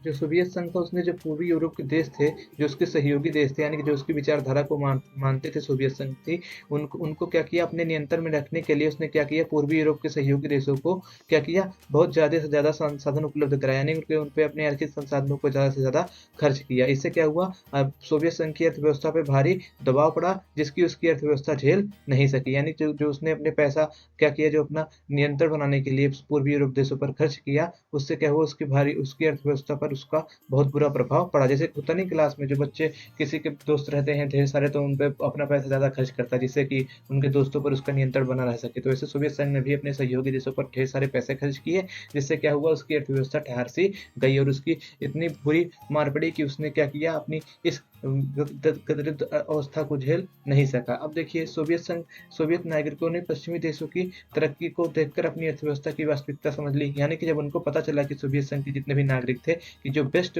है, यानी कि जो पश्चिम वो दिन पर दिन क्या कर रहा है, डेवलप करता जा रहा है, हम सब क्या कर रहे हैं, दिन पर दिन नीचे आते जा रहे हैं। यानी कि जो पश्चिमी देश है, जैसे यूएसए, वो क्या कर रहा है, दिन पे दिन वो प्रगति कर रहा है, और हमारे दिन पे दिन क्या हो रही है, अवनति हो रही है। और तो उनसे उनसे क्या हुआ, लोगों को क्या हुआ, अपनी वास्तविकता समझ में आ गई कि हम सब क्या है, अभी बहुत पिछड़े हुए हैं। और इससे क्या हुआ, उन्हें बताया गया था कि ना, सोवियत संघ के जितने भी नागरिक थे, कि क्या है, सोवियत संघ की जो राज्य व्यवस्था है वो क्या है, श्रेष्ठ है। यानी कि जो सोवियत संघ की राज्य व्यवस्था है बहुत अच्छी है, सबसे अच्छी है पूरी दुनिया में। लेकिन जब उन्हें अपने पिछड़ेपन की सच्चाई का ज्ञात हुआ, तो उन्हें गहरा मनोवैज्ञानिक और राजनीतिक धक्का लगा। यानी कि जब उन्हें पता चला कि हम तो हम सबको ये झूठ बताया जा रहा था कि हम सबसे अच्छे हैं, सबसे श्रेष्ठ हैं, ये तो झूठी बात थी, हम सबको सबसे पीछे हैं, राजनीतिक क्षेत्र में भी पीछे हैं, और क्या पॉलिटिकल क्षेत्र में पीछे हैं, टेक्नोलॉजी में भी पीछे हैं। तो उससे क्या हुआ, लोगों को मनोवैज्ञानिक और राजनीतिक क्या हुआ, धक्का लगा, ठीक। और सोवियत संघ की जो प्रशासनिक और राजनीतिक रूप से क्या होता, गतिरुद्ध हो चुका था। यानी कि जो सोवियत संघ था, उसमें जो उसकी प्रशासनिक व्यवस्था थी और जो राजनीतिक व्यवस्था थी, वो पूरी की पूरी क्या हो चुकी थी, गतिरुद्ध हो चुकी थी। क्यों? क्योंकि जो सोवियत संघ था, उस पर सोवियत कम्युनिस्ट पार्टी ने 70 सालों तक शासन किया था, लेकिन यह पार्टी जनता के प्रति जवाबदेह नहीं थी। यानी कि इसके अंदर तानाशाही आ गई थी, ये लोगों को प्रति जवाबदेह नहीं थी कम्युनिस्ट पार्टी, जिसकी वजह से क्या हुआ, इसने सोवियत संघ के विघटन में बहुत महत्वपूर्ण भूमिका निभाई। अब देखिए, इसकी वजह से कुछ और कारण उत्पन्न होते हैं। जैसे कि गतिरोध प्रशासन, भ्रष्टाचार, सुधार की अक्षमता और केंद्रीकृत सत्ता और पारदर्शिता की कमी ने जनता में क्या किया, शासन से दूरी बढ़ाई। यानी कि जो वहाँ की व्यवस्था थी, जो सोवियत संघ थी, उसमें क्या था, भ्रष्टाचार फैला हुआ था। देख रहे हैं यहाँ पे अवसर पर सभी लोग भ्रष्टाचार कर रहे थे। और क्या था, वहाँ पर सुधार की अक्षमता थी, यानी कि वहाँ पर सुधार का कोई वहाँ पर सुधार का संभावना नहीं थी। वहाँ पर सुधार की क्या थी, अक्षमता थी। और वहाँ पर केंद्रित शासन था, यानी कि केंद्रित शासन का मतलब एक ही देश के पास पूरा जो सेंटर था उसी के पास सारी शक्तियां थी, और पारदर्शिता की कमी थी, जिससे जनता ने क्या किया, शासन से क्या किया, अपने आप को दूर कर लिया। ठीक। और जो पार्टी के अधिकारी थे ना, वहाँ पर जो बड़े बड़े पार्टी के अधिकारी थे, जैसे आप यहाँ पर फोटो में देख सकते हैं, वहाँ के जो अधिकारी थे सब बड़े बड़े पार्टियों के, उनमें क्या थी, उनको लोगों से ज्यादा अधिकार प्राप्त थे। यानी कि जो पार्टी के अधिकारियों के जो विशेषाधिकार थे, उन्होंने भी आम नागरिकों से क्या की, दूरी बढ़ा दी, जिससे क्या हुआ, जनता और सरकार, जिससे जिससे जो जनता की सरकार से विमुख होती चली गई, और उनका जनाधार कमजोर पड़ता चला गया। लोगों को लगता था कि तो यार ये क्या बात हुई, जो अधिकारी हैं उनके पास हमसे ज्यादा राइट कैसे हो सकते हैं। तो उससे क्या हुआ, जो जनता थी उसने सरकार को क्या किया, धीरे धीरे अपना समर्थन देना कम कर दिया, जिससे जनाधार क्या हो गया, कमजोर हो गया। ठीक। अब देखिए इसी बीच में एक वहाँ के जो सोवियत पार्टी थी उसके यानी कि कम्युनिस्ट पार्टी थी, उसके एक लीडर आते हैं जो वहाँ के 1985 में, उनका नाम था मिखाइल गोर्बाचेव। मिखाइल गोर्बाचेव ने कुछ ऐसी नीतियां अपनाई, जिससे क्या हुआ, सोवियत संघ का विघटन और तेज हुआ। जैसे कि इन्होंने, जान लीजिए, आग में घी डालने का काम किया। इन्होंने ऐसी नीतियां अपनाई जिससे क्या हुआ, सोवियत संघ जो टूट रहा था धीरे धीरे, वो और तेजी से टूटने लगा। ठीक। अब देखिए सोवियत संघ में इनकी जो नीतियां थी मिखाइल गोर्बाचेव की, इनकी फोटो ये रही। तो नीतियां क्या की थी, अब उसे नीतियों को हम क्या करेंगे, एक बार देखेंगे।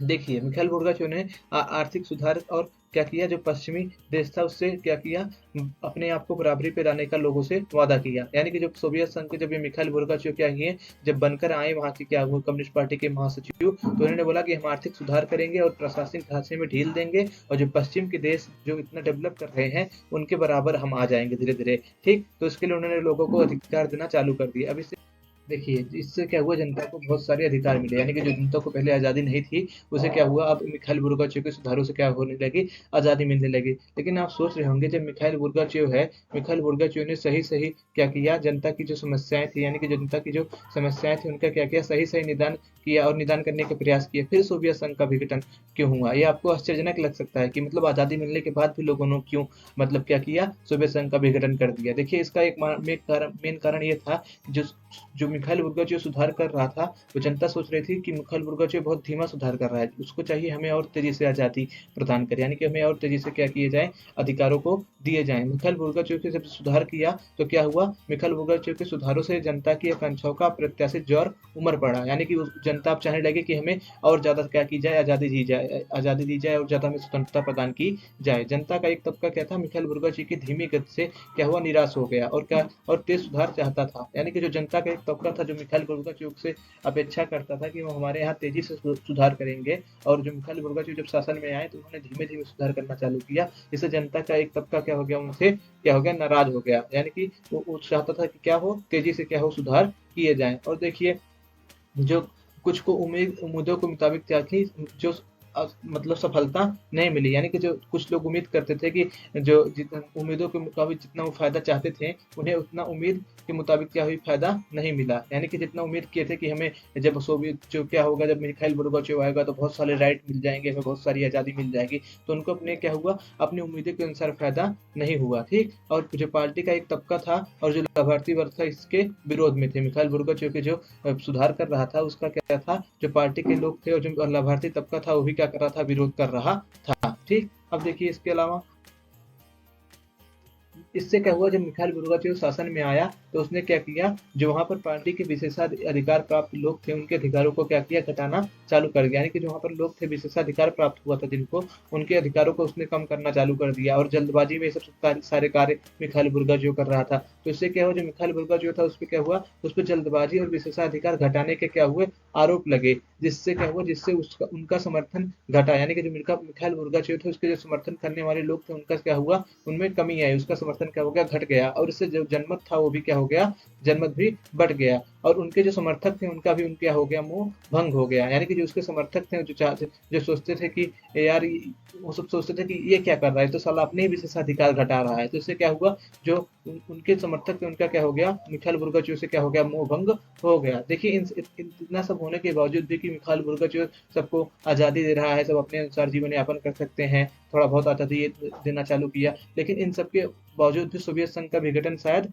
ना होता। लेकिन सोवियत संघ का विघटन में सबसे जो बड़ी भूमिका निभाई थी उसने वो क्या था, वो थी राष्ट्रवाद और संप्रभुता की बढ़ती हुई इच्छा। यानी कि जो राष्ट्रवाद और संप्रभुता की बढ़ती हुई इच्छा थी उसने क्या किया, सोवियत संघ के विघटन में सबसे महत्वपूर्ण भूमिका निभाई। देखिए जो रूस बाल्टिक राज्यों और यूक्रेन और जॉर्जिया में क्या हुआ, राष्ट्रवाद एवं संप्रभुता की लहर सोवियत संघ के विघटन का तात्कालिक कारण बनी। यानी कि जो जितने भी राज्य थे, जैसे रूस हो गया, बाल्टिक राज्य हो गए और यूक्रेन हो गया, इन सब में और जॉर्जिया में, इन सब में क्या हुआ, राष्ट्रवाद और संप्रभुता की लहर का क्या हुआ, उदय हुआ। इन सब में नेशनलिज्म की क्या हुआ, राइज हुआ। और किसका राइज हुआ, और सोवरेनिटी का राइज हुआ, जिससे क्या हुआ, इसका विघटन क्या हुआ, तेज हो गया। किसकी वजह से, राष्ट्रवाद और संप्रभुता की लहर की वजह से। ठीक, इसमें क्या हुआ, विघटन तेज हो गया और यही इसका क्या था, तात्कालिक कारण था। यानी कि सोवियत संघ का विघटन का जो तात्कालिक कारण था वो क्या था, राष्ट्रवाद और संप्रभुता की लहर का उदय होना। इससे वजह से क्या हुआ, सोवियत संघ जल्द से जल्द अनेक भागों में क्या हो गया, बिखर गया। और लेकिन कुछ लोग मानते हैं कि राष्ट्रवाद का उदय नहीं, कुछ लोग मानते हैं कि सोवियत संघ के जो विघटन का कारण था वो सोवियत संघ की विविधता और इसका आंतरिक समस्याएं थी। जो यानी कि सोवियत संघ की आंतरिक समस्याएं थी और जो इसकी विविधता थी, जो इतना बड़ा सा था, उसकी वजह से क्या हुआ है, छोटे छोटे भागों में बट गया है। लेकिन वहीं पर कुछ अन्य लोग हैं उनका अलग मानना है। जैसे कुछ लोग मानते हैं कि जो ये सोवियत संघ बिगड़ा उसमें क्या था, जो मिखाइल गोर्बाचेव की जो नीतियां थी सुधार की, वो क्या थी, वो बहुत महत्वपूर्ण थी। जो मिखाइल गोर्बाचेव के सुधार की नीतियां अपनाए, उससे क्या हुआ, राष्ट्रवाद क्या हुआ, बेकाबू हो गया। यानी कि उससे राष्ट्रवाद का जन्म हुआ और सोवियत संघ का विघटन हो गया। अब देखिए आमतौर पर देखा गया कि जो राष्ट्रवाद का उदय होता है, जो थोड़ा सा पिछड़े देश होते हैं, जो पिछड़ी जगहें होती हैं, वहां पर राष्ट्रवाद का उदय होता है। जैसे सोवियत संघ में मध्य एशिया था जो पिछड़ा हुआ था। लेकिन विडंबना यह थी कि जो राष्ट्रवादी असंतोष था वो मध्य एशिया में नहीं बल्कि यूरोप और समृद्धशाली गणराज्यों में क्या हुआ, उसका विकास हुआ। यानी कि जो मध्य एशिया जो उसका पिछड़ा हुआ इलाका था सोवियत संघ का, वहां पर राष्ट्रवाद का उदय नहीं हुआ, बल्कि कहां पर हुआ, जो यूरोपीकृत और जो समृद्धशाली गणराज्य थे, जैसे कौन कौन से, जैसे रूस, यूक्रेन, जॉर्जिया, बाल्टिक क्षेत्र, इन सब में क्या हुआ, राष्ट्रवाद का उदय हुआ। आप यहाँ पे देख सकते हैं, जैसे ये रूस हो गया, ये यूक्रेन हो गया, इन सब जगहों पर क्या हुआ, राष्ट्रवाद का उदय हुआ। यानी कि जो विकसित देश थे, यानी कि जो समृद्धशाली गणराज्य थे, वहां पर क्या हुआ, राष्ट्रवाद का उदय हुआ। और जो यहाँ के जो लोग थे, कहाँ के, जो मध्य एशिया के लोग थे, यहाँ के लोग खुद को मध्य एशियाई गणराज्यों से अलग महसूस करते थे। यानी कि जो मध्य एशियाई लोग थे उनसे क्या थे, जो यूक्रेन वासी थे, खुद को अलग महसूस करते थे। यानी कि मध्य एशियाई गणराज्यों से लोग को अलग महसूस करते थे और मानते थे कि इनके पिछड़ेपन की कीमत वह चुका रहे हैं। यानी कि ये सब यूक्रेन जैसे दोस्त मानते थे कि जो मध्य एशिया पिछड़ा हुआ है उसकी कीमत किसको, हम सबको चुकानी पड़ रही है। ठीक, अब देखिए ये सोवियत संघ का उससे विघटन जो हुआ तो उसके परिणाम क्या हुए, यानी कि सोवियत संघ की जो विघटन की क्या थी, परिणतियां थी, वो क्या थी, अब इसको हम पढ़ेंगे। देखिए सोवियत संघ और पूर्वी साम्यवाद के पतन से क्या हुआ, दुनिया में तीन प्रभाव पड़े। यानी कि जो सोवियत संघ है और जो पूर्वी समाजवादी देश के पतन से क्या हुआ, तीन दूरगामी परिवर्तन हुए। अब तीन दूरगामी परिवर्तन क्या थे, अब उसको हम देखेंगे। देखिए प्रथम परिवर्तन क्या था, उसको हम उसके ऊपर ध्यान केंद्रित करते हैं। देखिए शीत युद्ध के अंत से समाजवाद बनाम और पूंजीवाद की विचारधारा क्या हो गई, समाप्त हो गई। यानी जो समाजवाद और जो पूंजीवाद की विचारधारा चल रही थी कि पूंजीवाद और समाजवाद में कौन आगे जाएगा, तो ये जो समाजवाद और पूंजीवाद के बनाम जो विचारधारा चल रही थी, क्या हो गई, ये समाप्त हो गई। यानी कि अब सबको पता चल गया था कि जो पूंजीवाद है वो क्या है, सबसे आगे है। जो समाजवाद है इसका ये तो कुछ नहीं है। यानी कि जो पूंजीवादी है वो क्या है, इस रेस में आगे निकला, समाजवाद और पूंजीवाद बनाम की रेस में। ठीक, और इससे क्या हुआ, जो जब जब सोवियत संघ का विघटन हो गया, पतन हो गया, इससे क्या हुआ, इससे सैन्य टकराव और हथियारों की ओर क्या हुई, कम हुई। इससे जो सैन्य टकराव हो रहे थे आपस में, जो देश आपस में बार बार लड़ रहे थे, वो कम हुआ। और जो लोग हथियार डेवलप कर रहे थे एक दूसरे से लड़ाई करने के लिए, जब सैन्य टकराव कम हो गया तो हथियारों की होड़ भी कम हो गई। और क्या हुआ, इससे परमाणु संचय पर भी रोक लगी, यानी कि जो लोग परमाणु संचय कर रहे थे, जो देश अपने लिए क्या कर रहे थे, परमाणु का संचय, परमाणु हथियार बना रहे थे, उससे क्या हो गई, उस पर भी क्या हुई, रोक लगी। इन सबसे क्या हुआ, जो विश्व में शांति की संभावना उभरी, यानी कि लोगों में विश्वास था कि अब क्या होगा, विश्व में अब शांति होगी, क्योंकि अब जो यहाँ पर लोग एक दूसरे से क्या लड़ाई झगड़ा कर रहे थे, अब धीरे धीरे क्या हो गया, समाप्त हो गया। इससे क्या होगा, अब विश्व में शांति संभव हो पाएगी। देखिए शीत युद्ध के अंत से क्या हुआ, विश्व राजनीति में जो शक्ति संतुलन था, यानी कि जो पावर की जो बैलेंसिंग ऑफ पावर था, क्या हुआ, बदला, यानी कि शक्ति संतुलन था विश्व युद्ध के माध्यम से वो क्या हुआ, बदला। इससे दो संभावनाएं जन्म हुई, दो संभावनाओं का जन्म हुआ। पहले तो था दुनिया में दो ताकतें थी, एक तो अमेरिका थी यानी कि यूएसए था, और दूसरा यूएसएसआर था। लेकिन जब यूएसएसआर का विघटन हो गया तो इससे दो पॉसिबिलिटीज क्या हुई, जन्म ली। दोनों में से दो पॉसिबिलिटीज क्या थी, एक तो ये थी कि अमेरिका क्या होगा, अमेरिका का दबदबा रहेगा और एक ध्रुवीय विश्व बनेगा, यानी कि अब तो यूएसएसआर खत्म हो चुका है, अब इससे क्या होगा, अमेरिका का क्या होगा, पूरे विश्व पे दबदबा रहेगा, और क्या होगा, एक ध्रुवीय विश्व बनेगा। एक ध्रुवीय विश्व मतलब क्या, जहां पर सिर्फ एक ही देश का ताकत चले, उसे बोलते हैं एक ध्रुवीय देश, यानी कि एक ध्रुवीय विश्व बनकर उभरेगा और अमेरिका का दबदबा रहेगा। ये तो पहली संभावना थी। और दूसरी संभावना क्या थी, या तो फिर कई शक्तियां उभर कर बहुध्रुवीय विश्व व्यवस्था बनाएंगी, या तो कई सारी शक्तियां उभर कर सामने आएंगी और क्या करेंगे, बहुध्रुवीय विश्व व्यवस्था बनाएंगे। बहुध्रुवीय विश्व व्यवस्था का मतलब क्या होता है, जहां पर कई सारे ध्रुव हो सकती है, ठीक से बोलते हैं बहुध्रुवीय व्यवस्था। अब इसको आगे हम पढ़ेंगे कि बहुध्रुवीय व्यवस्था क्या होती है। देखिए ये हुआ यह कि अमेरिका अकेले ही क्या हुआ, महाशक्ति बना और पूंजीवादी व्यवस्था का क्या हुआ, प्रभुत्व बढ़ा। यानी कि जो अमेरिका था, उन सब जो इन दोनों संभावनाओं में से जो पहली संभावना थी वो सत्य हुआ कि जो अमेरिका था वो क्या हुआ, अकेले क्या हुआ, वो महाशक्ति बन के उभरा, और जो पूंजीवादी व्यवस्था थी उसका क्या हुआ, पूरे देश की आर्थिक व्यवस्था पर क्या हुआ, प्रभुत्व बढ़ा। ठीक। अब उसके बाद देखिए जैसे विश्व बैंक हो गया, आईएमएफ जैसे संस्थाओं ने देशों को पूंजीवाद को अपनाने में और कर्ज देने में प्रभावशाली भूमिका निभाई। और जो आईएमएफ जैसे संस्थाएं थी, उन्होंने क्या किया, जितने भी देश स्वतंत्र हो रहे थे उनको क्या किया, कर्ज देने में और पूंजीवाद को अपनाने में क्या किया, महत्वपूर्ण भूमिकाएं निभाई। ठीक। और इसके साथ एक विचारधारा और जन्म ली, जिससे क्या हुआ, अब लोग जिससे ये मानने लगे कि क्या है, जो लोकतंत्र है वही क्या है, शासन की सर्वश्रेष्ठ प्रणाली है, यानी कि उदारवादी लोकतंत्र सर्वश्रेष्ठ शासन प्रणाली के रूप में उभरा। और तीसरा इसका प्रभाव क्या हुआ, जो सोवियत खेमे का क्या हो गया, अंत हो गया। और सोवियत खेमे के अंत के साथ क्या हुआ, नए देशों का क्या हुआ, उदय हुआ, यानी कि दुनिया में बहुत सारे नए देश बन गए, जैसे कि इस्टानिया, लुथानिया, लुथाविया, नए नए बनकर सामने आए, जिनकी क्या थी, जिनकी अपनी स्वतंत्रता और अपनी पहचान और पसंद अलग थी। यानी कि अब तक तो ये सोवियत संघ के नियंत्रण में थे, तो इनकी जो पहचान थी सोवियत संघ के माध्यम से निर्धारित होती थी। लेकिन जब ये अलग देश बन के उभर कर दुनिया के सामने आए तो क्या हुआ, जो इनकी अपनी क्या थी, अपनी स्वतंत्र पहचान थी और अपनी पसंद भी क्या थी, इन सबकी अलग थी, यानी कि नए देशों का उदय हुआ। ये तीसरा प्रभाव था। अब देखिए जो बाल्टिक और जो पूर्वी यूरोप के देश थे वो क्या थे, जो यूरोपीय संघ और नाटो में शामिल हो गए। यानी कि जो बाल्टिक देश कौन से हैं आपको मैं बता दूंगा। ये देखिए मैप में आप देखिए, मैंने आपको मैप यहाँ पर लगा रखा है, आप देखेंगे ये जो तीन दोस्त हैं, तीन देश इस्टानिया, लुथाविया और लुथानिया, ये क्या है, ये बाल्टिक देश कहलाते हैं। यानी कि इस्टानिया, लुथाविया और लुथानिया बाल्टिक देश कहलाते हैं। दोस्तों मैं आप सबको इस पूरे मैप वेप के साथ पढ़ाता हूँ, फोटो लगा के। और हिंदी मीडियम में कोई आपको इतना ढंग से पढ़ाता नहीं है मैप वेप लगा कर या फोटो लगा कर। आप देखिए मैं आपको मैप से भी पढ़ाता हूँ, कार्टून से भी पढ़ाता हूँ, या क्या लोगो हो गए वो सब भी लगा के आपको पढ़ाता हूँ। तो इसलिए आप ज़्यादा से ज़्यादा हमारे चैनल को लाइक शेयर और सब्सक्राइब करिए। आप सब हिंदी मीडियम वालों के लिए चैनल बना है, तो अपने दोस्तों के पास हमारी वीडियो को शेयर करिए और बताइए कि हिंदी मीडियम में कोई ऐसा ढंग से पढ़ा रहा है। और आप हमारे चैनल पर जाएंगे तो आपको सब प्रकार की वीडियो मिल जाएंगी, चाहे वो इकोनॉमिक्स की हो, चाहे हिस्ट्री की हो, या राजनीतिक विज्ञान या समाजशास्त्र, सबकी हमारे यहाँ प्लेलिस्ट बन रखी है। तो आप हमारे वीडियो को देखिए, हमारे चैनल को जरूर से जरूर लाइक शेयर और सब्सक्राइब करिए।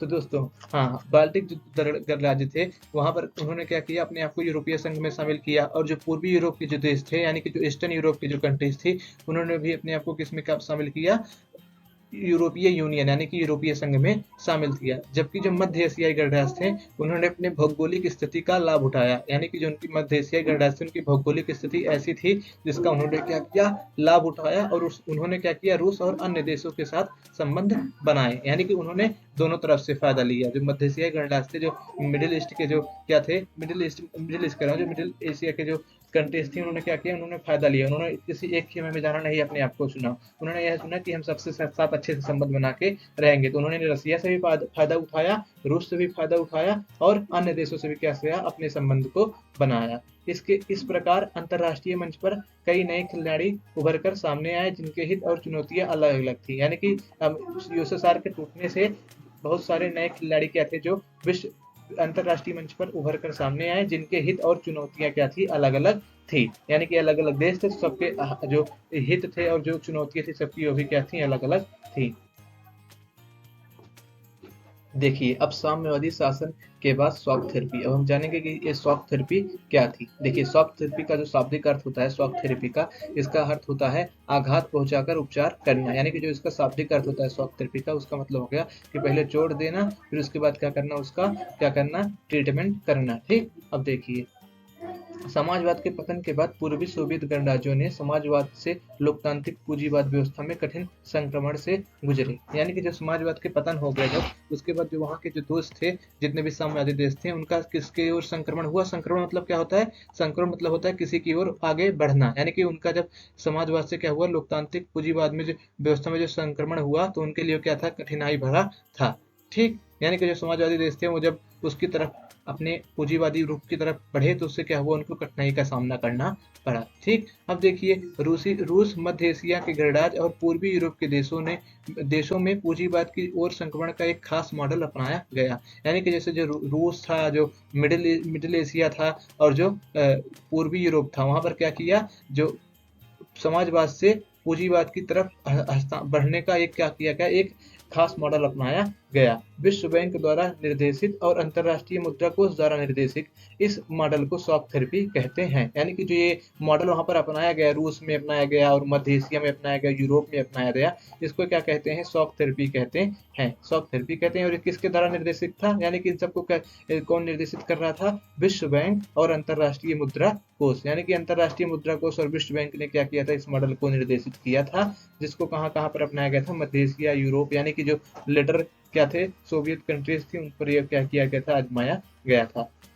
और जैसा कि मैंने आपको इसका पहले ही अर्थ बता दिया है कि सोवियत शॉक थेरेपी का अर्थ क्या होता है, आघात पहुंचाकर उपकार करना। यानी कि आघात पहुंचाकर उपचार करना, उसी को शॉक थेरेपी कहते हैं। अब देखिए भूतपूर्व दूसरी दुनिया के देशों में शॉक थेरेपी की गति और गहनता अलग अलग रही, लेकिन इसकी दिशा और चरित्र बड़ी सीमा तक एक जैसे था। यानी कि जो इसकी गति थी, यानी कि जो इसका स्पीड था और जो इसकी जो मतलब डीपनेस थी, वो अलग अलग थी, लेकिन जो इसका परिणाम हुआ सब में एक जैसा हुआ। जैसे कि समझ लीजिए कोई जिंदगी भर साइकिल से चला है, उसको मैं अचानक कह दूं कि लो बाइक चलाओ, तो क्या होगा, कोई तेज चलाएगा, कोई धीमे चलाएगा, लेकिन अल्टीमेटली क्या होगा, सब अंत में जाकर गिर ही जाएंगे, क्योंकि उन्हें बाइक का कोई अंदाजा है नहीं। सब जिंदगी भर साइकिल से चले तो बाइक चलाएंगे तो उसमें गियर से लगाना पड़ता है, अल्टीमेटली क्या होंगे, सबको चोट ही लगेगी। तो वैसे शॉक थेरेपी हुई, सब देशों ने शॉक थेरेपी अपनाया, कहीं पर तेजी से अपनाया गया और कहीं पर धीमे से अपनाया गया, लेकिन अल्टीमेटली क्या हुआ, सबको एक ही जैसे परिणाम प्राप्त हुए। यानी कि सबको ही क्या हुआ, इससे घाटा हुआ। किससे, शॉक थेरेपी से। शॉक थेरेपी किसके द्वारा निर्देशित थी, एक क्वेश्चन में कभी कभी आ जाता है, तो आप याद रखिएगा, विश्व बैंक और अंतर्राष्ट्रीय मुद्रा कोष द्वारा या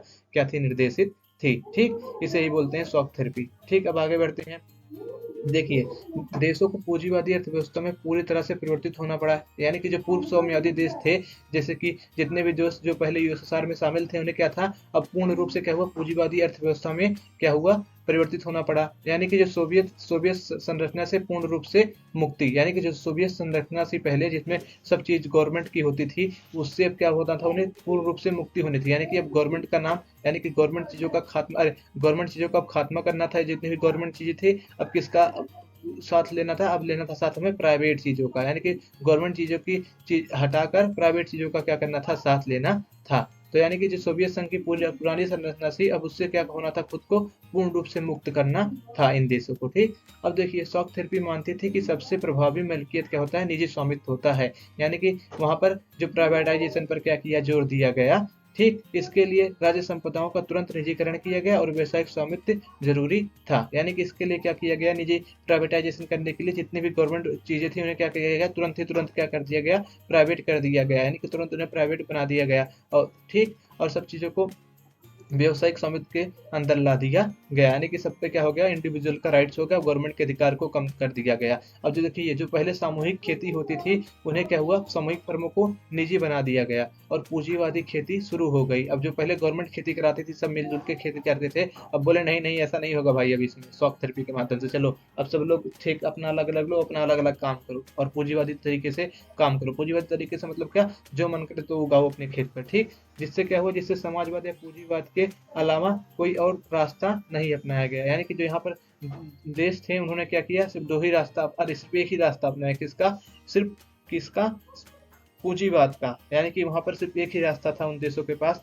जो सोवियत संघ से विघटित हुए थे, उनके पास एक ही रास्ता था कि इसका किसको अपनाए, पूंजीवाद को अपनाए। उनके पास और कोई दूसरा रास्ता नहीं था, यानी कि सभी देशों ने पूंजीवाद को अपनाया। अब देखिए पूंजीवाद के, देखिए जब यहाँ पर शॉक थेरेपी अपनाई गई, तो जो पूंजीवादी देश थे, उन्होंने कहा कि अच्छा अच्छा, तुम सब अभी नए नए देश स्वतंत्र से आए हो, कोई नहीं, अगर तुमको अब विकास करना है तो तुम पहले जिस तरीके से रहते थे कि आपस में भी विकास करते थे, दूसरी दुनिया से क्या करते थे, जो बाहरी दुनिया से उससे संपर्क नहीं स्थापित करते थे, अब तुम सबको ये सब व्यवस्था खत्म करनी पड़ेगी और तुम सबको मुक्त व्यापार करना पड़ेगा, खुलापन लाओ अपने यहाँ वित्तीय, ये सब उन्होंने बताया। तो देखिए जो शॉक थेरेपी थी, शॉक थेरेपी से अर्थव्यवस्था का बाहरी दुनिया के प्रति क्या हुआ, रुझान बदल गया। यानी कि जो शॉक थेरेपी से इससे क्या हुआ, जो अर्थव्यवस्था थी उसका बाहरी दुनिया के प्रति क्या हुआ, रुझान बदल गया। अब विकास के लिए मुक्त व्यापार, वित्तीय खुलापन और मुद्रा प्रयोजनीयता को क्या हुआ, जरूरी माना गया। यानी कि विकास करना है तुमको, क्या करो, तुम फ्री ट्रेड करो, सब देशों के साथ क्या करो, संबंध बनाओ। सोवियत खेमे के व्यापारिक गठबंधनों को समाप्त कर इनको इनको सीधे पश्चिम देशों से क्या किया, जोड़ा गया। यानी कि जो सोवियत खेमों से इनका पहले जो यूएसएसआर के जो देश थे, इनसे जो पहले एग्रीमेंट हुए थे कि आप इन सबसे ट्रेड करेंगे, उन एग्रीमेंट को समाप्त कर दिया गया और सीधे कहा गया कि जितने भी देश आजाद हुए उनको क्या किया जाए, पश्चिम से जोड़ा जाए, उनको सीधे पश्चिमी देशों से, यानी कि जो वेस्टर्न देश से, वेस्टर्न कंट्रीज थी, उनसे जोड़ा गया, जिससे पश्चिमी अर्थतंत्र में समाहित हो गए, ठीक। अब पूंजीवादी देश एजेंसियों के माध्यम से इनके विकास का मार्गदर्शन और नियंत्रण करा जाएगा। यानी कि अब जो पूंजीवादी देश की जो कंपनियां हैं, बड़ी बड़ी एजेंसियां हैं, वो क्या करेंगी, इनका क्या करेंगे, नियंत्रण करेंगे और मार्गदर्शन करेंगे। अब देखिए पूंजी जो शॉक थेरेपी इन्होंने अपनाई, इसके परिणाम क्या हुए, इसके परिणाम अच्छे हुए या बुरे हुए, अब हम इसको देखेंगे। दोस्तों प्लीज से प्लीज आप हमारे चैनल को लाइक, शेयर और सब्सक्राइब करिए। आप हिंदी माध्यम वालों के लिए चैनल बना है, आप सब वीडियो तो देख लेते हैं लेकिन आप सब्सक्राइब भी नहीं करते हैं। वैसे ही हमारी वीडियो कम लोगों के पास पहुंचती है, व्यू भी कम आता है, लेकिन जितना व्यू आता है उतने लोग लाइक भी नहीं करते हैं। प्लीज आप सब लोग हमारी वीडियो को लाइक करिए और अपने दोस्तों के पास जरूर शेयर करिए। अब देखिए जो शॉक थेरेपी थी उसके क्या परिणाम क्या हुए, अब इसको हम देखते हैं। शॉक थेरेपी के परिणाम, अब देखिए इसके परिणाम क्या है। देखिए ये यूएस है ना, इसे यूएस को बनाया गया यहाँ पर। देखिए कैसे शॉक थेरेपी दे रहा है सबको, पिक्चर में दिखाया गया आपको ये यूएस है, ये सबको शॉक थेरेपी दे रहा है, जो कंट्रीज आजाद हुई हैं। अब देखिए जो 1990 की दशक की, जो 1990 दशक की शॉक थेरेपी उपभोग के वादे को पूरा नहीं कर सकी। यानी कि जो 1990 दशक की जो शॉक थेरेपी थी, वो क्या की, जो लोगों को उसने विश्वास दिलाया था कि तुम अगर ऐसे ऐसा जैसे जैसे मैं कह रहा हूँ सब, तो उस सब व्यवस्था को आजमाओगे तो तुम्हें लाभ होगा। उससे क्या हुआ, उससे लोगों को लाभ नहीं हुआ। इससे क्या हुआ, इससे इस क्षेत्र की अर्थव्यवस्था क्या हो गई, बर्बाद हो गई। और रूस में जो राजनीतिक उद्योग था, जो राज्य जिसपे स्टेट गवर्नमेंट का कंट्रोल रहता था, वो क्या हो गया, जो जितने भी सारे ऐसे इंडस्ट्री थी जिसपे गवर्नमेंट का कंट्रोल रहता था, वो पूर्ण रूप से क्या हो गया, ढह गया। और जो 90% उद्योग थे उन्हें निजी हाथों में बेच दिया गया। यानी कि जो 90% इंडस्ट्रीज थी उनको क्या किया गया, उनका प्राइवेटाइजेशन कर दिया गया। और बाजार की ताकतों द्वारा नियंत्रित इस औद्योगिक पुनर्निर्माण ने कई उद्योगों को बर्बाद कर दिया। यानी कि जो बाजार की ताकतें, यानी कि मार्केट फोर्स द्वारा, यानी कि जो मार्केट रेट पर इनका जो मूल्यांकन किया जा रहा था ना, कि कौन कंपनी कितना महंगी है, कैसे क्या है, इससे क्या हुआ, इससे क्या हुआ, जो इनकी पूरी कंपनी थी, क्या हुआ कि वहाँ पर जो जितने भी इंडस्ट्री थे, क्या हुआ, सब बर्बाद हो गए। और इससे ही क्या कहते हैं, इतिहास की सबसे बड़ी गराज सेल कहते हैं। अब यहाँ पर ध्यान देने की बात है, गराज सेल क्यों कहते हैं। देखिए गराज में जैसे आप जाएंगे ना, कोई चीज लेने तो औने पौने दाम में भेज देते हैं, कबाड़ियों की तरह कुछ भी छोटा मोटा दाम लगा के बेच देते हैं। तो इसीलिए इसमें यहाँ की जो व्यवस्था थी, उनके जो उद्योग थे वहाँ पर ऐसे औने पौने दामों में बेच दिए गए थे। इसीलिए क्या कहा जाता है, इसी इतिहास की सबसे बड़ी गैराज सेल कहा जाता है, ठीक है। ये शॉक थेरेपी के माध्यम से जो दी गई थी इन सबको, ठीक। और क्यों क्यों कहा जाता है, मैंने आपको बता देना, क्योंकि उद्योगों को औने पौने दामों में बेच दिया गया था। औने पौने दामों का मतलब क्या है, जितना उनका दाम था उससे कम दाम में उन्हें क्या कर दिया था, सभी इंडस्ट्री को क्या कर दिया था, बेच दिया गया था। ना देखो ना, सभी नागरिकों को जो थे अधिकार पत्र मिले हुए थे, यानी कि सभी नागरिकों को अधिकार पत्र मिले हुए थे कि जब उद्योग बेचे जाएंगे, जब इंडस्ट्री बेचे जाएंगे, तो आप भी उसमें क्या कर सकते हैं, भागीदारी कर सकते हैं कि आप भी उसमें उद्योगों के कर सकते हैं, खरीद सकते हैं। लेकिन धन की जरूरत की वजह से क्या किया इन्होंने, कालाबाजारी के माध्यम से अपने जो अधिकार पत्र थे उसे बेच दिए। इन्हें पैसों की जरूरत थी तो इन्होंने कालाबाजारी के माध्यम से अपने क्या किया, जो अधिकार पत्र थे उसे क्या कर दिए, बेच दिए। और इससे क्या हुआ, शॉक थेरेपी से जो रूसी मुद्रा थी, रूसी मुद्रा क्या, रूबाल, जो रूसी मुद्रा रूबाल थी, उसके मूल में नाटकीय ढंग से क्या हुआ, गिरावट आई और मुद्रास्फीति इतनी ज्यादा बढ़ी कि लोगों की जमा पूंजी जाती रही। और जो रूस की जो जो मतलब करेंसी थी वो क्या हो गई, उसकी वैल्यू बहुत कम हो गई, किसकी वजह से, शॉक थेरेपी की वजह से। और जो लोगों की सेविंग्स थी वहां पर महंगाई, मुद्रास्फीति मतलब क्या होता है, महंगाई, ठीक, ये तो इकोनॉमी का टर्म है, लेकिन हिंदी में इसे शुद्ध रूप से क्या बोलते हैं, मुद्रास्फीति बोलते हैं। और इसे अगर आप आम भाषा में बोलेंगे तो महंगाई। तो महंगाई की वजह से क्या हुआ, जो लोगों की जमा पूंजी थी, जमा पूंजी मतलब सेविंग्स, जो लोग पैसे बचा के रखते हैं, वो भी क्या हो गई, वो भी क्या हो गई, लोगों की जमा पूंजी भी क्या हो गई, घटती चली गई। यानी कि मुद्रास्फीति इतना बढ़ गई, जो लोग पैसा बचा के अपना रखते थे वो भी क्या हो गया, खत्म होता चला गया। क्योंकि क्या हुआ, सभी चीजों के दाम क्या हो गए वहां पर अचानक ही क्या हो गए, इसकी वजह से शॉक थेरेपी थी, उसकी वजह से जो समाज की कल्याणकारी प्रणाली थी वो भी क्या हो गई, खत्म हो गई। यानी कि जो समाज की कल्याणकारी प्रणाली क्या हो गई, खत्म होने से लोगों को गरीबी में चले जाना पड़ा। यानी कि जो लोग थे वहां पर, जो सोशल वेलफेयर का वर्क था वो सब खत्म हो गया, तो उसकी वजह से जो लोग थे जिन्हें समाज कल्याण की जरूरत थी वो क्या हो गए, वो सब गरीबी में चले गए, मध्यम और घासिये पर आ गया। और जो बौद्धिक लोग थे, बौद्धिक वर्ग था, जो बौद्धिक वर्ग था, बौद्धिक वर्ग मतलब जैसे इंजीनियर, डॉक्टर, ये सब हो गए, साइंटिस्ट, ये सब क्या हो गए, ये जो बौद्धिक वर्ग था या तो बिखर गया या तो पलायन कर गया, या तो वहां से क्या हो गए, दूसरे देशों में चले गए जो इंजीनियर डॉक्टर थे, और या तो क्या कर दिए, वहीं पर वो सब क्या हो गए, खत्म हो गए। और निजीकरण से आर्थिक विषमता बढ़ी, यानी कि जब प्राइवेटाइजेशन हुआ तो उससे क्या हुआ, आर्थिक विषमता बढ़ी। आर्थिक विषमता मतलब क्या होता है कि लोगों, जो अमीर गरीब में होता है जो फर्क को बढ़ जाना, इसी को क्या बोलते हैं, आर्थिक विषमता बोलते हैं। तो यानी कि जब प्राइवेटाइजेशन हुआ तो इससे क्या हुआ, वहां पर जो जितने भी कंट्रीज थे उसमें क्या हुआ, आर्थिक विषमता बढ़ी। और कुछ देशों में क्या हुआ, माफिया वर्ग का उदय हुआ, और माफिया वर्ग क्या हो गया, वहां पर हावी हो गया। और रूस समेत पूर्व सोवियत गणराज्यों में अमीर और गरीब के बीच गहरी खाई बन गई। यानी कि अब अमीर ज्यादा अमीर हो गया और जो गरीब था वो और ज्यादा गरीब हो गया। यानी कि अमीर और गरीब में क्या हो गया, खाई ज्यादा बढ़ गई, ठीक।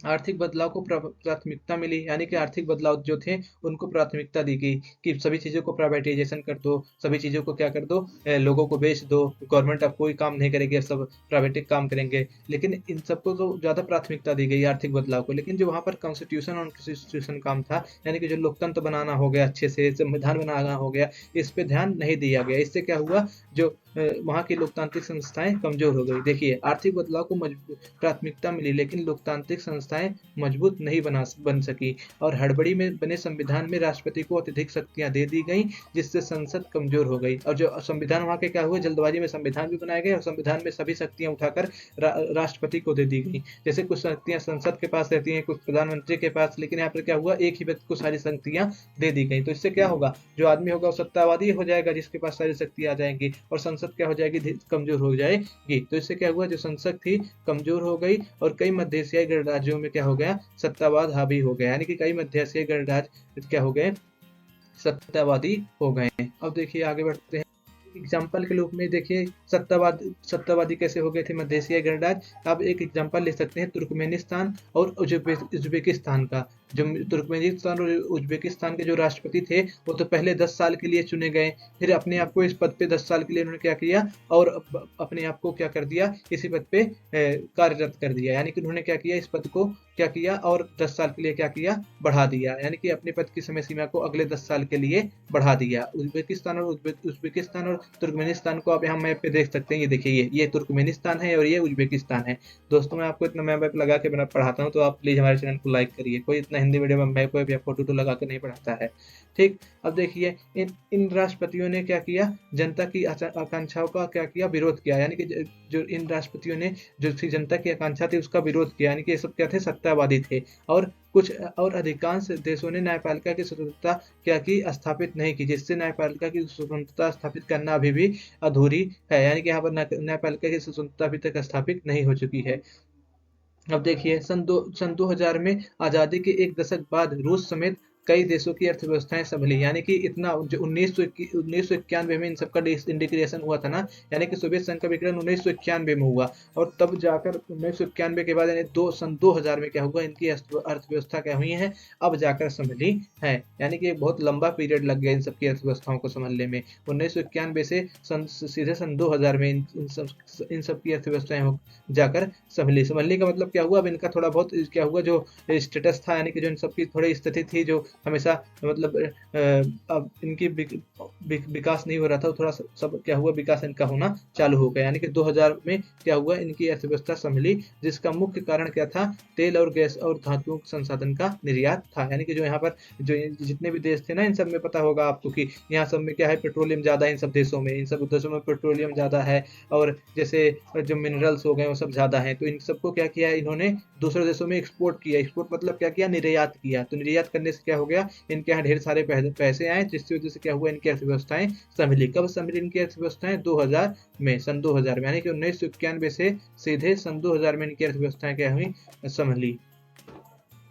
अब देखिए, कुछ देशों के पास तो प्राकृतिक संसाधन थे, जैसे कि मिनरल्स हो गया, या तेल हो गया, या कुछ भी हो गया, पेट्रोलियम, लेकिन कुछ देश ऐसे थे जिनके पास प्राकृतिक संसाधन नहीं थे, तो उन्होंने क्या किया, उन्होंने अपने देश से क्या किया, पाइपलाइन गुजारी। पाइपलाइन गुजारने से भी क्या हुआ, उनको क्या हुआ, किराया मिला। ठीक, पाइपलाइन मतलब क्या होता है, जैसे यहाँ पर पेट्रोल है इस देश में, मान लीजिए उज्बेकिस्तान में पेट्रोल है, हाँ ठीक है, उज्बेकिस्तान में पेट्रोल है और इस देश में मान लो ईरान में नहीं है, तो ईरान में पेट्रोल है वैसे मान लीजिए, तो उज्बेकिस्तान से यहाँ पेट्रोल लाने के लिए ईरान में, तो क्या किया जाएगा, हो सके कि ये पाइपलाइन के माध्यम से लाएंगे। जब पाइपलाइन यहाँ से बिछाएंगे पाइपलाइन, तो जिस देश से आएगी तो उसको क्या करना पड़ेगा, पाइपलाइन की वजह से उन देशों को, ईरान को क्या करना पड़ेगा, किराया देना पड़ेगा। तो यानी कि जिन देशों में क्या था, पेट्रोलियम नहीं था, वहां पर पाइपलाइन से क्या हुआ, उनको किराया प्राप्त हुआ। और यहाँ पर कुछ विनिर्माण भी कुछ हद तक पुनः शुरू हुआ। विनिर्माण मतलब क्या होता है, वही इंफ्रास्ट्रक्चर, अरे मतलब चीजों का डेवलपमेंट हुआ, और कुछ चीजें वहां पर फिर से बनाई जाने लगी। ठीक, अब देखिए, संघर्ष और तनाव क्या, ये देश तो स्वतंत्र हो गए, लेकिन इन देशों में कभी भी स्थिरता नहीं रही। जितने भी नए देश स्वतंत्र हुए, जैसे तजाकिस्तान, तुर्कमेनिस्तान, उज्बेकिस्तान और कजाकिस्तान, इन सब देशों में कभी भी क्या हुआ, स्वतंत्र स्थिरता नहीं रही। यहाँ पर हमेशा संघर्ष और तनाव बना रहा इन देशों में। तो वैसे को हम पढ़ेंगे कि संघर्ष और तनाव कैसे था उन देशों में। ठीक, देखिए, पूर्वी सोवियत गणराज्य संघर्षग्रस्त रहे, यानी कि जो पूर्वी सोवियत गणराज्य थे, पूर्व में जो सोवियत गणराज्य थे, वो सब पूर्वी सोवियत गणराज्यों में हमेशा क्या होता रहा, आपस में ही सब क्या करते रहे, लड़ते रहे। कई ने क्या किया, कई ने गृह युद्ध झेला, बाहरी दखल बढ़ी, जिससे स्थिरता जटिल हो गई। कई देशों ने गृह युद्ध झेला, और जिसकी वजह से बाहरी देशों ने यहाँ पर क्या किया, दखल दिया, जिससे स्थिति क्या हो गई, इन सबकी और जटिल हो गई। रूस के 2 गणराज्य चेचन्या और दागिस्तान में क्या हो रहा है, हिंसक अलगाववादी आंदोलन चले। जो रूस का 2 एरिया है, पहला तो चेचन्या और दूसरा दागिस्तान, यहाँ पर क्या हुआ, हिंसक अलगाववादी आंदोलन चले। अलगाववादी आंदोलन मतलब क्या, रूस के जो 2 इलाके थे, चेचन्या और दागिस्तान, ये बोल रहे थे कि हम रूस में नहीं रहेंगे, हमें इनसे अलग होना है। इसकी वजह से क्या हुआ, वहां पर हिंसक आंदोलन चला अलगाववाद का। ठीक, तो आप इसे याद रखिएगा, पेपर में पूछ लेते हैं कि कौन से रूस कैसे 2 गणराज्य हैं जहां पर क्या हो रहा है, अलगाववादी आंदोलन चल रहा है। तो आप यहाँ पर याद रखिएगा, चेचन्या और दागिस्तान वो 2 ऐसे गणराज्य हैं जहाँ पर अलगाववादी आंदोलन रूस में चल रहा है। ठीक, अब देखिए, लेकिन जो रूस था, उसने क्या किया, इनसे निपटने के लिए, चेचन्या विद्रोहियों से निपटने के लिए जो तरीका अपनाया, वो गैर जिम्मेदार तरीका था। यानी कि उसने गैर जिम्मेदार तरीके से क्या की, सैनिक बमबारी थी लोगों पर, और जिससे मानवाधिकार का क्या हुआ, व्यापक उल्लंघन हुआ। जब ये लोग बोलने लगे कि हमें यहाँ से अलग होना, हमें तुमसे अलग होना है रूस से, तो रूस ने वहां पर क्या किया, चेचन्या में अच्छे से बमबारी की, यानी कि गैर जिम्मेदार तरीके से बमबारी की, जिसमें बच्चों की भी जान गई। उससे क्या हुआ, मानवाधिकार का उल्लंघन हुआ। वो अलगाववादियों की तो जान गई ही, उसमें बच्चे लोगों को भी, छोटे छोटे लोगों को भी जान गई, तो उससे क्या हुआ, मानवाधिकार का व्यापक उल्लंघन हुआ। लेकिन इससे अलगाववादी की आवाज को दबाया नहीं जा सका। यानी कि जो इन्होंने बम गिराया, इससे क्या हुआ, अलगाववाद की आवाज को क्या हुआ, दबाया नहीं जा सका। यानी कि अलगाववाद की आवाज वहां पर अब भी बुलंद है। किस जगह पर, दागिस्तान और चेचन्या में। कौन से एरिया के क्षेत्र हैं, रसिया के क्षेत्र हैं। अब देखिए, तजाकिस्तान में 2001 तक गृह युद्ध से जूझा, यानी कि जो तजाकिस्तान था, वहां पर 2001 तक क्या हुआ, गृह युद्ध हुआ। आप यहाँ मैप में देख सकते हैं, ये रहा तजाकिस्तान, ये रहा। ठीक, किसके बगल में, चाइना के बगल में, पाकिस्तान के बगल में, आप देख सकते हैं, जहां पाकिस्तान, ये रहा चाइना, तो ये रहा तजाकिस्तान। ठीक, तो जो तजाकिस्तान है, वहां पर क्या हुआ, 2001 तक वहां पर क्या हुआ, गृह युद्ध हुआ। यानी कि जो तजाकिस्तान था, वो पूरे के पूरे 20 सालों तक, 10 साल तक क्या किया, गृह युद्ध की मार को झेला। ठीक, और वहाँ पर पूरे क्षेत्र में सांप्रदायिक संघर्ष जारी रहे तजाकिस्तान में। और जो अजरबैजान है उसके नगरनो और करबाख जो प्रांत है यहाँ के दो, ये नाम थोड़ा लेना डिफिकल्ट है मुझे। नगरनो और कारबाखा में क्या हुए, जो प्रांत है वहाँ पर क्या है, अलगाववादी आंदोलन चल रहा है। जो यहाँ के लोग हैं, यानी कि जो इन दोनों प्रांतों के लोग हैं, इन दो प्रांतों के लोग ये चाहते हैं कि हम यहाँ से अलग होकर किस में मिल जाएं, आर्मेनिया में मिल जाएं। ठीक, यहाँ पर किसमें अलगाववादी आंदोलन चल रहा है, अजरबैजान में। इसे आप याद रखिएगा, पूछ लेंगे कि नगरनो और करबाख एक किस देश के क्षेत्र है, तो आप वहाँ पर टिक कर दीजिएगा अजरबैजान। ठीक है, एमसीक्यू में जरूर प्रश्न पूछे जाएंगे, तो इसीलिए आप इन सबको हाईलाइट कर लीजिए अपनी बुक में, या तो इसे नोट बनाकर नोट कर लीजिए। आप अगर चाहें जितनी भी स्लाइड में जो चीजें पढ़ाता हूँ उन्हें आप अपने कॉपी में नोट डाउन कर सकते हैं। इससे अच्छे आपको नोट्स कहीं पर नहीं मिलेंगे। बहुत सारे बच्चे नोट्स मांगते हैं, तो नोट्स यही है जो मैं आपको लिखा रहा हूँ, इसमें हर एक चीज कवर है, तो इसी को आप अपने कॉपी में नोट्स कर लिया करिए। ठीक, अब देखिए जार्जिया के दो प्रांत क्या हुए, अलग हो गए। यानी कि दो प्रांत क्या हुए, वो गृह युद्ध चला और क्या हुआ, गृह युद्ध के बाद अलग हो गए। ठीक, यानी कि जार्जिया के दो प्रांत स्वतंत्रता के लिए गृह युद्ध से लड़ रहे हैं। ठीक, जो जार्जिया है वहां पर दो प्रांत जो हैं गृह युद्ध के लिए, स्वतंत्रता के लिए लड़ रहे हैं कि हम अलग हो जाएं। गृह युद्ध उन समय आपस में गृह युद्ध चल रहा है। जार्जिया का मैप है, आप देख लीजिए, ये जितना बड़ा भी है ये जार्जिया का मैप है। ठीक, अब देखिए यूक्रेन, किर्गिस्तान और जॉर्जिया में सत्ता विरोधी आंदोलन हो रहे हैं, जबकि कई क्षेत्रों में जल विवाद से जूझ रहे हैं, जिससे अस्थिरता और जनजीवन कठिन हो गया है। देखिए, जो यूक्रेन, किर्गिस्तान, जॉर्जिया में क्या हो रहे हैं, सत्ता के विरुद्ध आंदोलन चल रहे हैं। यानी कि जो वहां पर सत्ता में अभी राज कर रहे हैं उनके खिलाफ क्या हो रहा है, आंदोलन चल रहा है। किस किस क्षेत्र में, यूक्रेन में, किर्गिस्तान में और किसमें, जॉर्जिया में। और कुछ देश ऐसे हैं जहां पर इन सब के, चलो सत्ता के लिए आंदोलन नहीं चल रहा है, तो दो देश आपस में ही लड़ रहे हैं। किस लिए लड़ रहे हैं, जल विवाद के लिए लड़ रहे हैं, कि पानी के बंटवारे के लिए, क्योंकि आप जानते हैं इन सब देशों में पानी की कमी है, इन सब जितने भी देश हैं। तो इसकी वजह से क्या कर रहे हैं, देश आपस में ही पानी के बंटवारे के लिए लड़ रहे हैं, जिससे जनजीवन क्या हो गया है, बहुत कठिन हो गया है। ठीक, अब देखिए मध्य एशियाई गणराज्य के पेट्रोलियम संसाधन से इनको क्या हुआ, आर्थिक लाभ प्राप्त हुआ। जितने भी मध्य एशियाई गणराज्य हैं, देखिए मध्य एशियाई गणराज्य को मैंने आपको यहाँ पर दिखाया, देखिए तजाकिस्तान, उज्बेकिस्तान, तुर्कमेनिस्तान, किर्गिस्तान और तजाकिस्तान। ठीक, एक कजाकिस्तान और तजाकिस्तान, आप इसे ध्यान रखिएगा।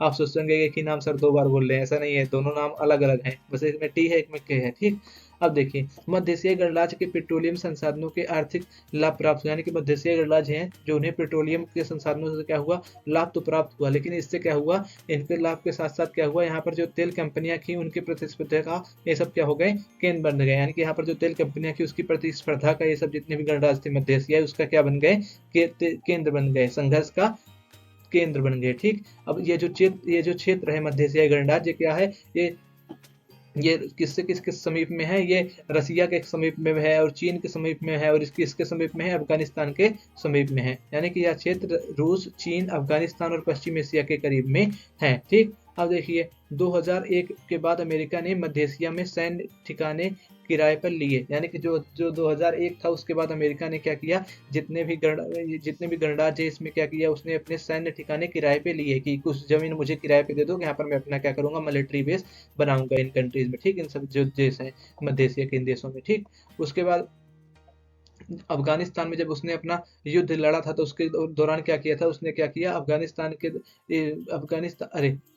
से नहीं, सॉरी माफ करिएगा, अफगानिस्तान इराक युद्ध में उसने क्या किया था, इन सैन्य अड्डों का क्या किया था, प्रयोग किया था। यानी कि जब अफगानिस्तान और इराक में युद्ध हो रहा था तो अमेरिका ने जो अपने यहाँ पर सैन्य अड्डे बना रखे थे इन देशों में, मध्य एशियाई गणराज्यों में, उसका क्या किया था, प्रयोग किया था। अब आप बता सकते हैं कि उसने 2000 के बाद ही क्यों वहां पर सैन्य अड्डे लेना चालू किया, कहाँ पर, मध्य एशिया में। तो अगर आपको इसका आंसर पता हो तो आप कमेंट बॉक्स में लिख दीजिएगा, मैं देखूंगा किस किस को इसका आंसर पता है। देखिए रूस भी देखिए जो रूस है इसे अपना प्रभाव क्षेत्र मानता है। यानी कि जो मध्य एशियाई गणराज्य है ये सबको ये मानता है कि रूस ये क्या है, मेरा प्रभाव क्षेत्र है। हाँ, जबकि क्या है, जबकि चीन भी तेल संसाधनों के कारण यहाँ पर व्यापार बढ़ा रहा है। चीन भी तेल संसाधनों, क्योंकि यहाँ पर मैंने बताया आपको ना पेट्रोलियम ज्यादा है, तो इसके कारण चीन भी क्या कर रहा है, यहाँ पर अपना प्रभाव बढ़ा रहा है। अब देखिए चेकोस्लोवाकिया जो था, जो चेकोस्लोवाकिया नाम का जो देश था वो शांतिपूर्ण दो रूपों में बट गया, चेक और स्लोवाकिया। यानी कि जो चेकोस्लोवाकिया था वो दो भागों में बट गया, एक का नाम चेक पड़ा और एक का नाम स्लोवाकिया पड़ा। आप ये मैप में देख सकते हैं, ये देखिए मैप में, ये पहले इतना पड़ा पूरा, ये दोनों चेकोस्लोवाकिया दोनों एक थे, लेकिन बाद में क्या हुआ, ये बट गया, एक का नाम पड़ गया चेक और एक का नाम पड़ गया स्लोवाकिया। ठीक, अब जबकि जो यूगोस्लाविया है वो गंभीर संघर्ष हुआ, यानी कि जो यूगोस्लाविया है वहां पर क्या हुआ, गंभीर संघर्ष हुआ। और 1991 में यूगोस्लाविया क्या हुआ, टूट गया। ठीक, यूगोस्लाविया भी क्या हो गया, टूट गया। और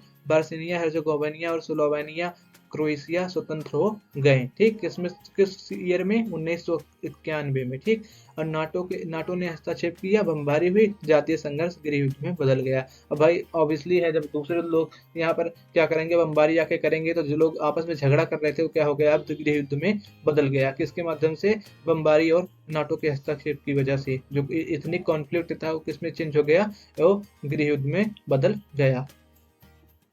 अब देखिए पूर्व साम्यवादी देशों के साथ भारत के कैसे संबंध है, अब इसे हम जानेंगे। यानी कि जो पहले यूएसएसआर में कंट्रीज शामिल थी उनका भारत देश के साथ कैसे संबंध है, तो इसे हम जानेंगे। तो मैं पहले ही बता देना चाहता हूँ इनके साथ भारत के संबंध बहुत अच्छे हैं। ठीक, जितने भी देश थे पहले के जो यूएसएसआर में शामिल थे उनके साथ भारत के देश बहुत अच्छे हैं। देखिए इसीलिए मैंने यहाँ पर फोटो भी लगा रखी है, हिंदू रूसी भाई भाई। ठीक, अब देखिए भारत के सभी पूर्व साम्यवादी देशों से अच्छे संबंध बनाए हैं। ठीक, जो भारत है उसने जितने भी पूर्व साम्यवादी देश थे, पूर्व साम्यवादी देश मतलब समझ रहे हैं ना आप सब, जो पहले साम्यवादी व्यवस्था को अपना रखे थे, जैसे कि तजाकिस्तान, तुर्कमेनिस्तान, उज्बेकिस्तान, ये सब हो गया, यूक्रेन हो गया, ये सब हो गया, और रसिया खुद, इन सब के साथ क्या है, भारत के संबंध बहुत अच्छे हैं। लेकिन रूस के साथ उसके संबंध गहरे हैं, यानी कि रूस के साथ सबसे ज्यादा अच्छे संबंध है। ठीक, किसके, भारत से, जो कि जिसमें विदेश नीति क्या है, अहम पहलू है। ठीक, अब देखिए भारत रूस संबंध जनता की अपेक्षाओं से मेल खाते हैं। जनता की अपेक्षाओं के मेल खाने का मतलब क्या है, हम सभी लोग उनसे अपने संबंध अच्छे रखना चाहते हैं, यानी कि हमारी अपेक्षाएं भी मिलती हैं। ठीक, क्यों मिलती हैं, देखिए जो वहाँ के जो रसिया है वहाँ पर क्या है, जो हमारे यहाँ के हीरोज हैं, जैसे राजकुमार हो गया, अमिताभ बच्चन हो गया, ये सब क्या है, वहाँ पर बहुत उन सब का क्या है, क्रेज है। यहाँ सबको बहुत अच्छे से क्या है, लोग हैं बहुत ज़्यादा पसंद करते हैं वहाँ के लोग, जितने भी मतलब मिडिल ईस्ट के देश हो गए, या जितने भी रसिया के कंट्रीज हो गए, रसिया हो गया या कोई भी कंट्रीज हो गई, वहाँ पर हमारे देश की जो फिल्में हैं और जो हमारे यहाँ के जो एक्टर हैं उन्हें पसंद किया जाता है। यहाँ पर हिंदी फिल्में क्या हैं, लोकप्रिय हैं, भारतीय संस्कृति यहाँ जनमानस की हिस्सा बन चुकी हुई है। देखिए रूस और जो भारत है दोनों का सपना बहुध्रुवीय विश्व का है। बहुध्रुवीय विश्व क्या होता है, अब इसे हम आगे समझते हैं। देखिए बहुध्रुवीय विश्व का मतलब है कई शक्तियों की मौजूदगी, यानी कि दुनिया में एक ही शक्ति ना रहे, ढेर सारी शक्तियां रहे। देखिए यहाँ पर मैंने बहुध्रुवीय विश्व का एक मानचित्र भी लगाया, देखिए यानी कि ढेर सारे पावर रहे। यहाँ पर मैंने तो कुछ ही को मानचित्र के रूप में दर्शाया, देखिए जहाँ पर प्यादे लगाए हैं, लेकिन बहुत सारी शक्तियां हो, यानी कि ऐसा देश जहाँ पर, ऐसा विश्व जहाँ पर एक ही शक्ति का केंद्र ना हो, शक्ति का केंद्र बहुत सारे देश हो, तो उसे क्या बोलते हैं, बहुध्रुवीय विश्व। और भारत और रूस का यही सपना है कि दुनिया का हो बहुध्रुवीय हो और सामूहिक सुरक्षा हो। सामूहिक सुरक्षा का मतलब क्या, जब एक लोग पे हमला हो तो दूसरे देश भी उसे अपने ऊपर हमला माने, और सब लोग मिलकर उस देश का सामना करे जो दूसरे देश पर हमला करे। और क्षेत्रीय संतुलन में क्या, क्षेत्रीय संतुलन हो और संवाद से संघर्षों का समाधान हो, यानी कि जो संघर्ष हो देशों के बीच, उसमें लड़ाई झगड़े हो तो उनका संवाद किससे हो, बातचीत से हो, ना कि तोपों से हो, ना कि बमबारियों से हो। यानी कि संघर्ष से क्या किया जाए, समाधान किया जाए किसी भी समस्या का। और स्वतंत्र विदेश नीति हो और मजबूत एवं लोकतांत्रिक संयुक्त राष्ट्र हो, और संयुक्त राष्ट्र भी क्या हो, मजबूत और लोकतांत्रिक हो। किसकी मानना है, यह मानना भारत और रशिया का है। देखिए 2001 में भारत और रशिया ने सामरिक समझौते के अंग के रूप में भारत और रूस के बीच में 80 द्विपक्षीय दस्तावेजों पर हस्ताक्षर हुए। यानी कि 2001 में भारत और रशिया ने एक सामरिक समझौता किया, ठीक, जिसमें 80 दस्तावेजों पर द्विपक्षीय दस्तावेजों पर क्या हुए, हस्ताक्षर किए गए। अभी कभी कभी पेपर में आ जाता है कि भारत और रूस के बीच में सामरिक समझौते कब हुए, जिसमें 80 द्विपक्षीय दस्तावेजों पर हस्ताक्षर किए गए, तो आप याद रखिएगा 2001 में। ठीक, इसे आप याद रखिएगा, पेपर में बहुत बार पूछा जाता है 2001, इसे आप नोट कर लीजिए अपने कॉपी में, एक सीयूटी में भी आ सकता है, आपके किसी भी पेपर में इंपॉर्टेंट एमसीक्यू है। ठीक, अब देखिए आगे बढ़ते हैं हम। रूस से देखिए, रूस से संबंधों के कारण भारत को कश्मीर, ऊर्जा आपूर्ति, आतंकवाद, पश्चिमी एशिया में पहुंच और चीन संघ संतुलन में क्या हुआ, लाभ प्राप्त हुआ है। क्या हुआ, जब भारत के रूस से संबंध है ना, तो रूस ने हमारी बहुत सारी जगहों पर हमारी मदद की है। जब हमारे यहाँ कश्मीर का मुद्दा उठता है कि कश्मीर क्या है, इंडिया का पार्ट है या नहीं है, तो पाकिस्तान इसे अपना बताता है, तो तब रूस ने हमारा साथ दिया है। रूस ने हमारे तरफ से वीटो भी लगाया है कई बार यूनाइटेड नेशन में। ठीक, तो इससे क्या हुआ, हमें बहुत सारे लाभ प्राप्त होते हैं। हमारे जो संबंध है रसिया के साथ तो बहुत अच्छे हैं, इसकी वजह से हमें क्या होते हैं, बहुत सारे लाभ प्राप्त होते हैं। ठीक। और इससे क्या होता है, अब जो हमारा पश्चिमी देश के साथ जो व्यापार है उसमें भी क्या होता है, हमारी अहम भूमिका बनती है, क्योंकि हमें इससे क्या होता है, अच्छी कनेक्टिविटी मिलती है रसिया के माध्यम से, जो वेस्टर्न कंट्रीज हैं। ठीक, वेस्टर्न कंट्री का मतलब पश्चिमी एशिया के देश की मैं बात कर रहा हूँ, ये यूरोप की नहीं बात कर रहा हूँ। जो पश्चिमी एशिया के देश हैं उनसे पहुंच में भी हमारी क्या हुई है, मदद मिली हुई है। और चीन के साथ भी हमारा संतुलन बना रहता है, ठीक, जब हम रसिया के साथ अच्छे से बातचीत करते हैं। देखिए आगे, रूस को इस संबंध में सबसे बड़ी फायदा यह है, यानी कि जो रूस का जो संबंध है भारत के साथ, उसमें सब जो सबसे बड़ा फायदा है वो क्या है कि जो रूस है वो उसका जो सबसे बड़ा खरीदार, यानी कि जो दूसरा सबसे बड़ा हथियारों का खरीदार देश है वो क्या है, भारत है। यानी कि भारत के लिए हथियारों का दूसरा सबसे बड़ा खरीदार देश है, यानी कि जो रूस है भारत के लिए क्या है, दूसरा सबसे बड़ा हथियारों का खरीदार है। यानी कि जो भारत है सबसे ज्यादा नंबर में वहां से रसिया से क्या करता है, हथियारों को खरीदता है। भारतीय सेना को अधिकांश सैनिक साजो सामान रूस से प्राप्त होते हैं। हथियार और सैनिक साजो सामान में क्या अंतर है जानते हैं? हथियार मतलब होता है जैसे गन बंदूक ये सब हो गए, ये सब तो हथियार हो गए। सैनिक साजो सामान क्या होता है, जैसे कि हो गया हेलमेट हो गया, जो बुलेट प्रूफ जैकेट होती हैं, इन सबको क्या बोलते हैं, सैनिक साजो सामान। यानी कि जो सैनिक और बहुत सारी चीजें आती हैं इसमें, लेकिन मैं तो आपको एग्जांपल के तौर पर बता रहा हूँ। तो इन सबको ये सब कहाँ से आते हैं, सैनिक साजो सामान, ये सब रसिया से हमें प्राप्त होते हैं। ठीक। और भारत तेल आयातक देश है।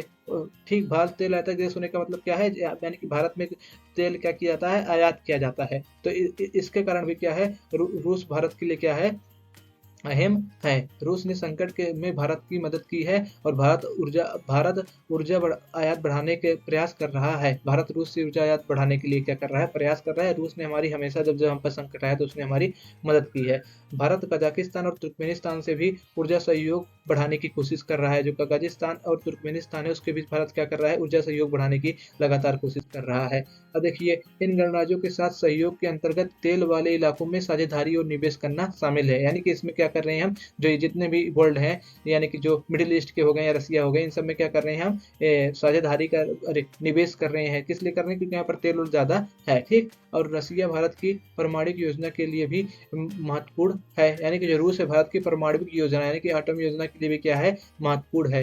रूस ने भारत के अंतरिक्ष उद्योग में भी जरूरत के वक्त क्रायोजेनिक रॉकेट देकर मदद की है। यानी कि जब हमारे पास टेक्नोलॉजी नहीं थी रॉकेट लॉन्च करने थी, मिसाइल लॉन्च करने की, तो उसने हमें क्या की, क्रायोजेनिक रॉकेट की टेक्नोलॉजी देकर हमारी मदद की। तो कभी कभी पेपर में आ जाता है कि उसने कौन से मतलब रॉकेट देकर भारत की मदद की थी रसिया ने, तो आप इसे याद रखिएगा, क्रायोजेनिक रॉकेट देकर किसने मदद की थी, रसिया ने मदद की थी। देखिए आप यहाँ पर देख सकते हैं, मैंने एक फोटो लगाई है, ये है क्रायोजेनिक रॉकेट। ये देखिए, ये फोटो में जो बना हुआ है, ये साइड में ये वाले, ठीक, इसे बोलते हैं क्रायोजेनिक रॉकेट। ठीक। अब देखिए, भारत और रूस जो हैं विभिन्न वैज्ञानिक परियोजनाओं में क्या है, साझेदार है। यानी कि भारत और जो रूस हैं विभिन्न अलग अलग प्रकार की वैज्ञानिक परियोजनाओं में क्या है, साझेदार हैं। यानी कि एक दूसरे के साथ मिलकर काम कर रहे हैं।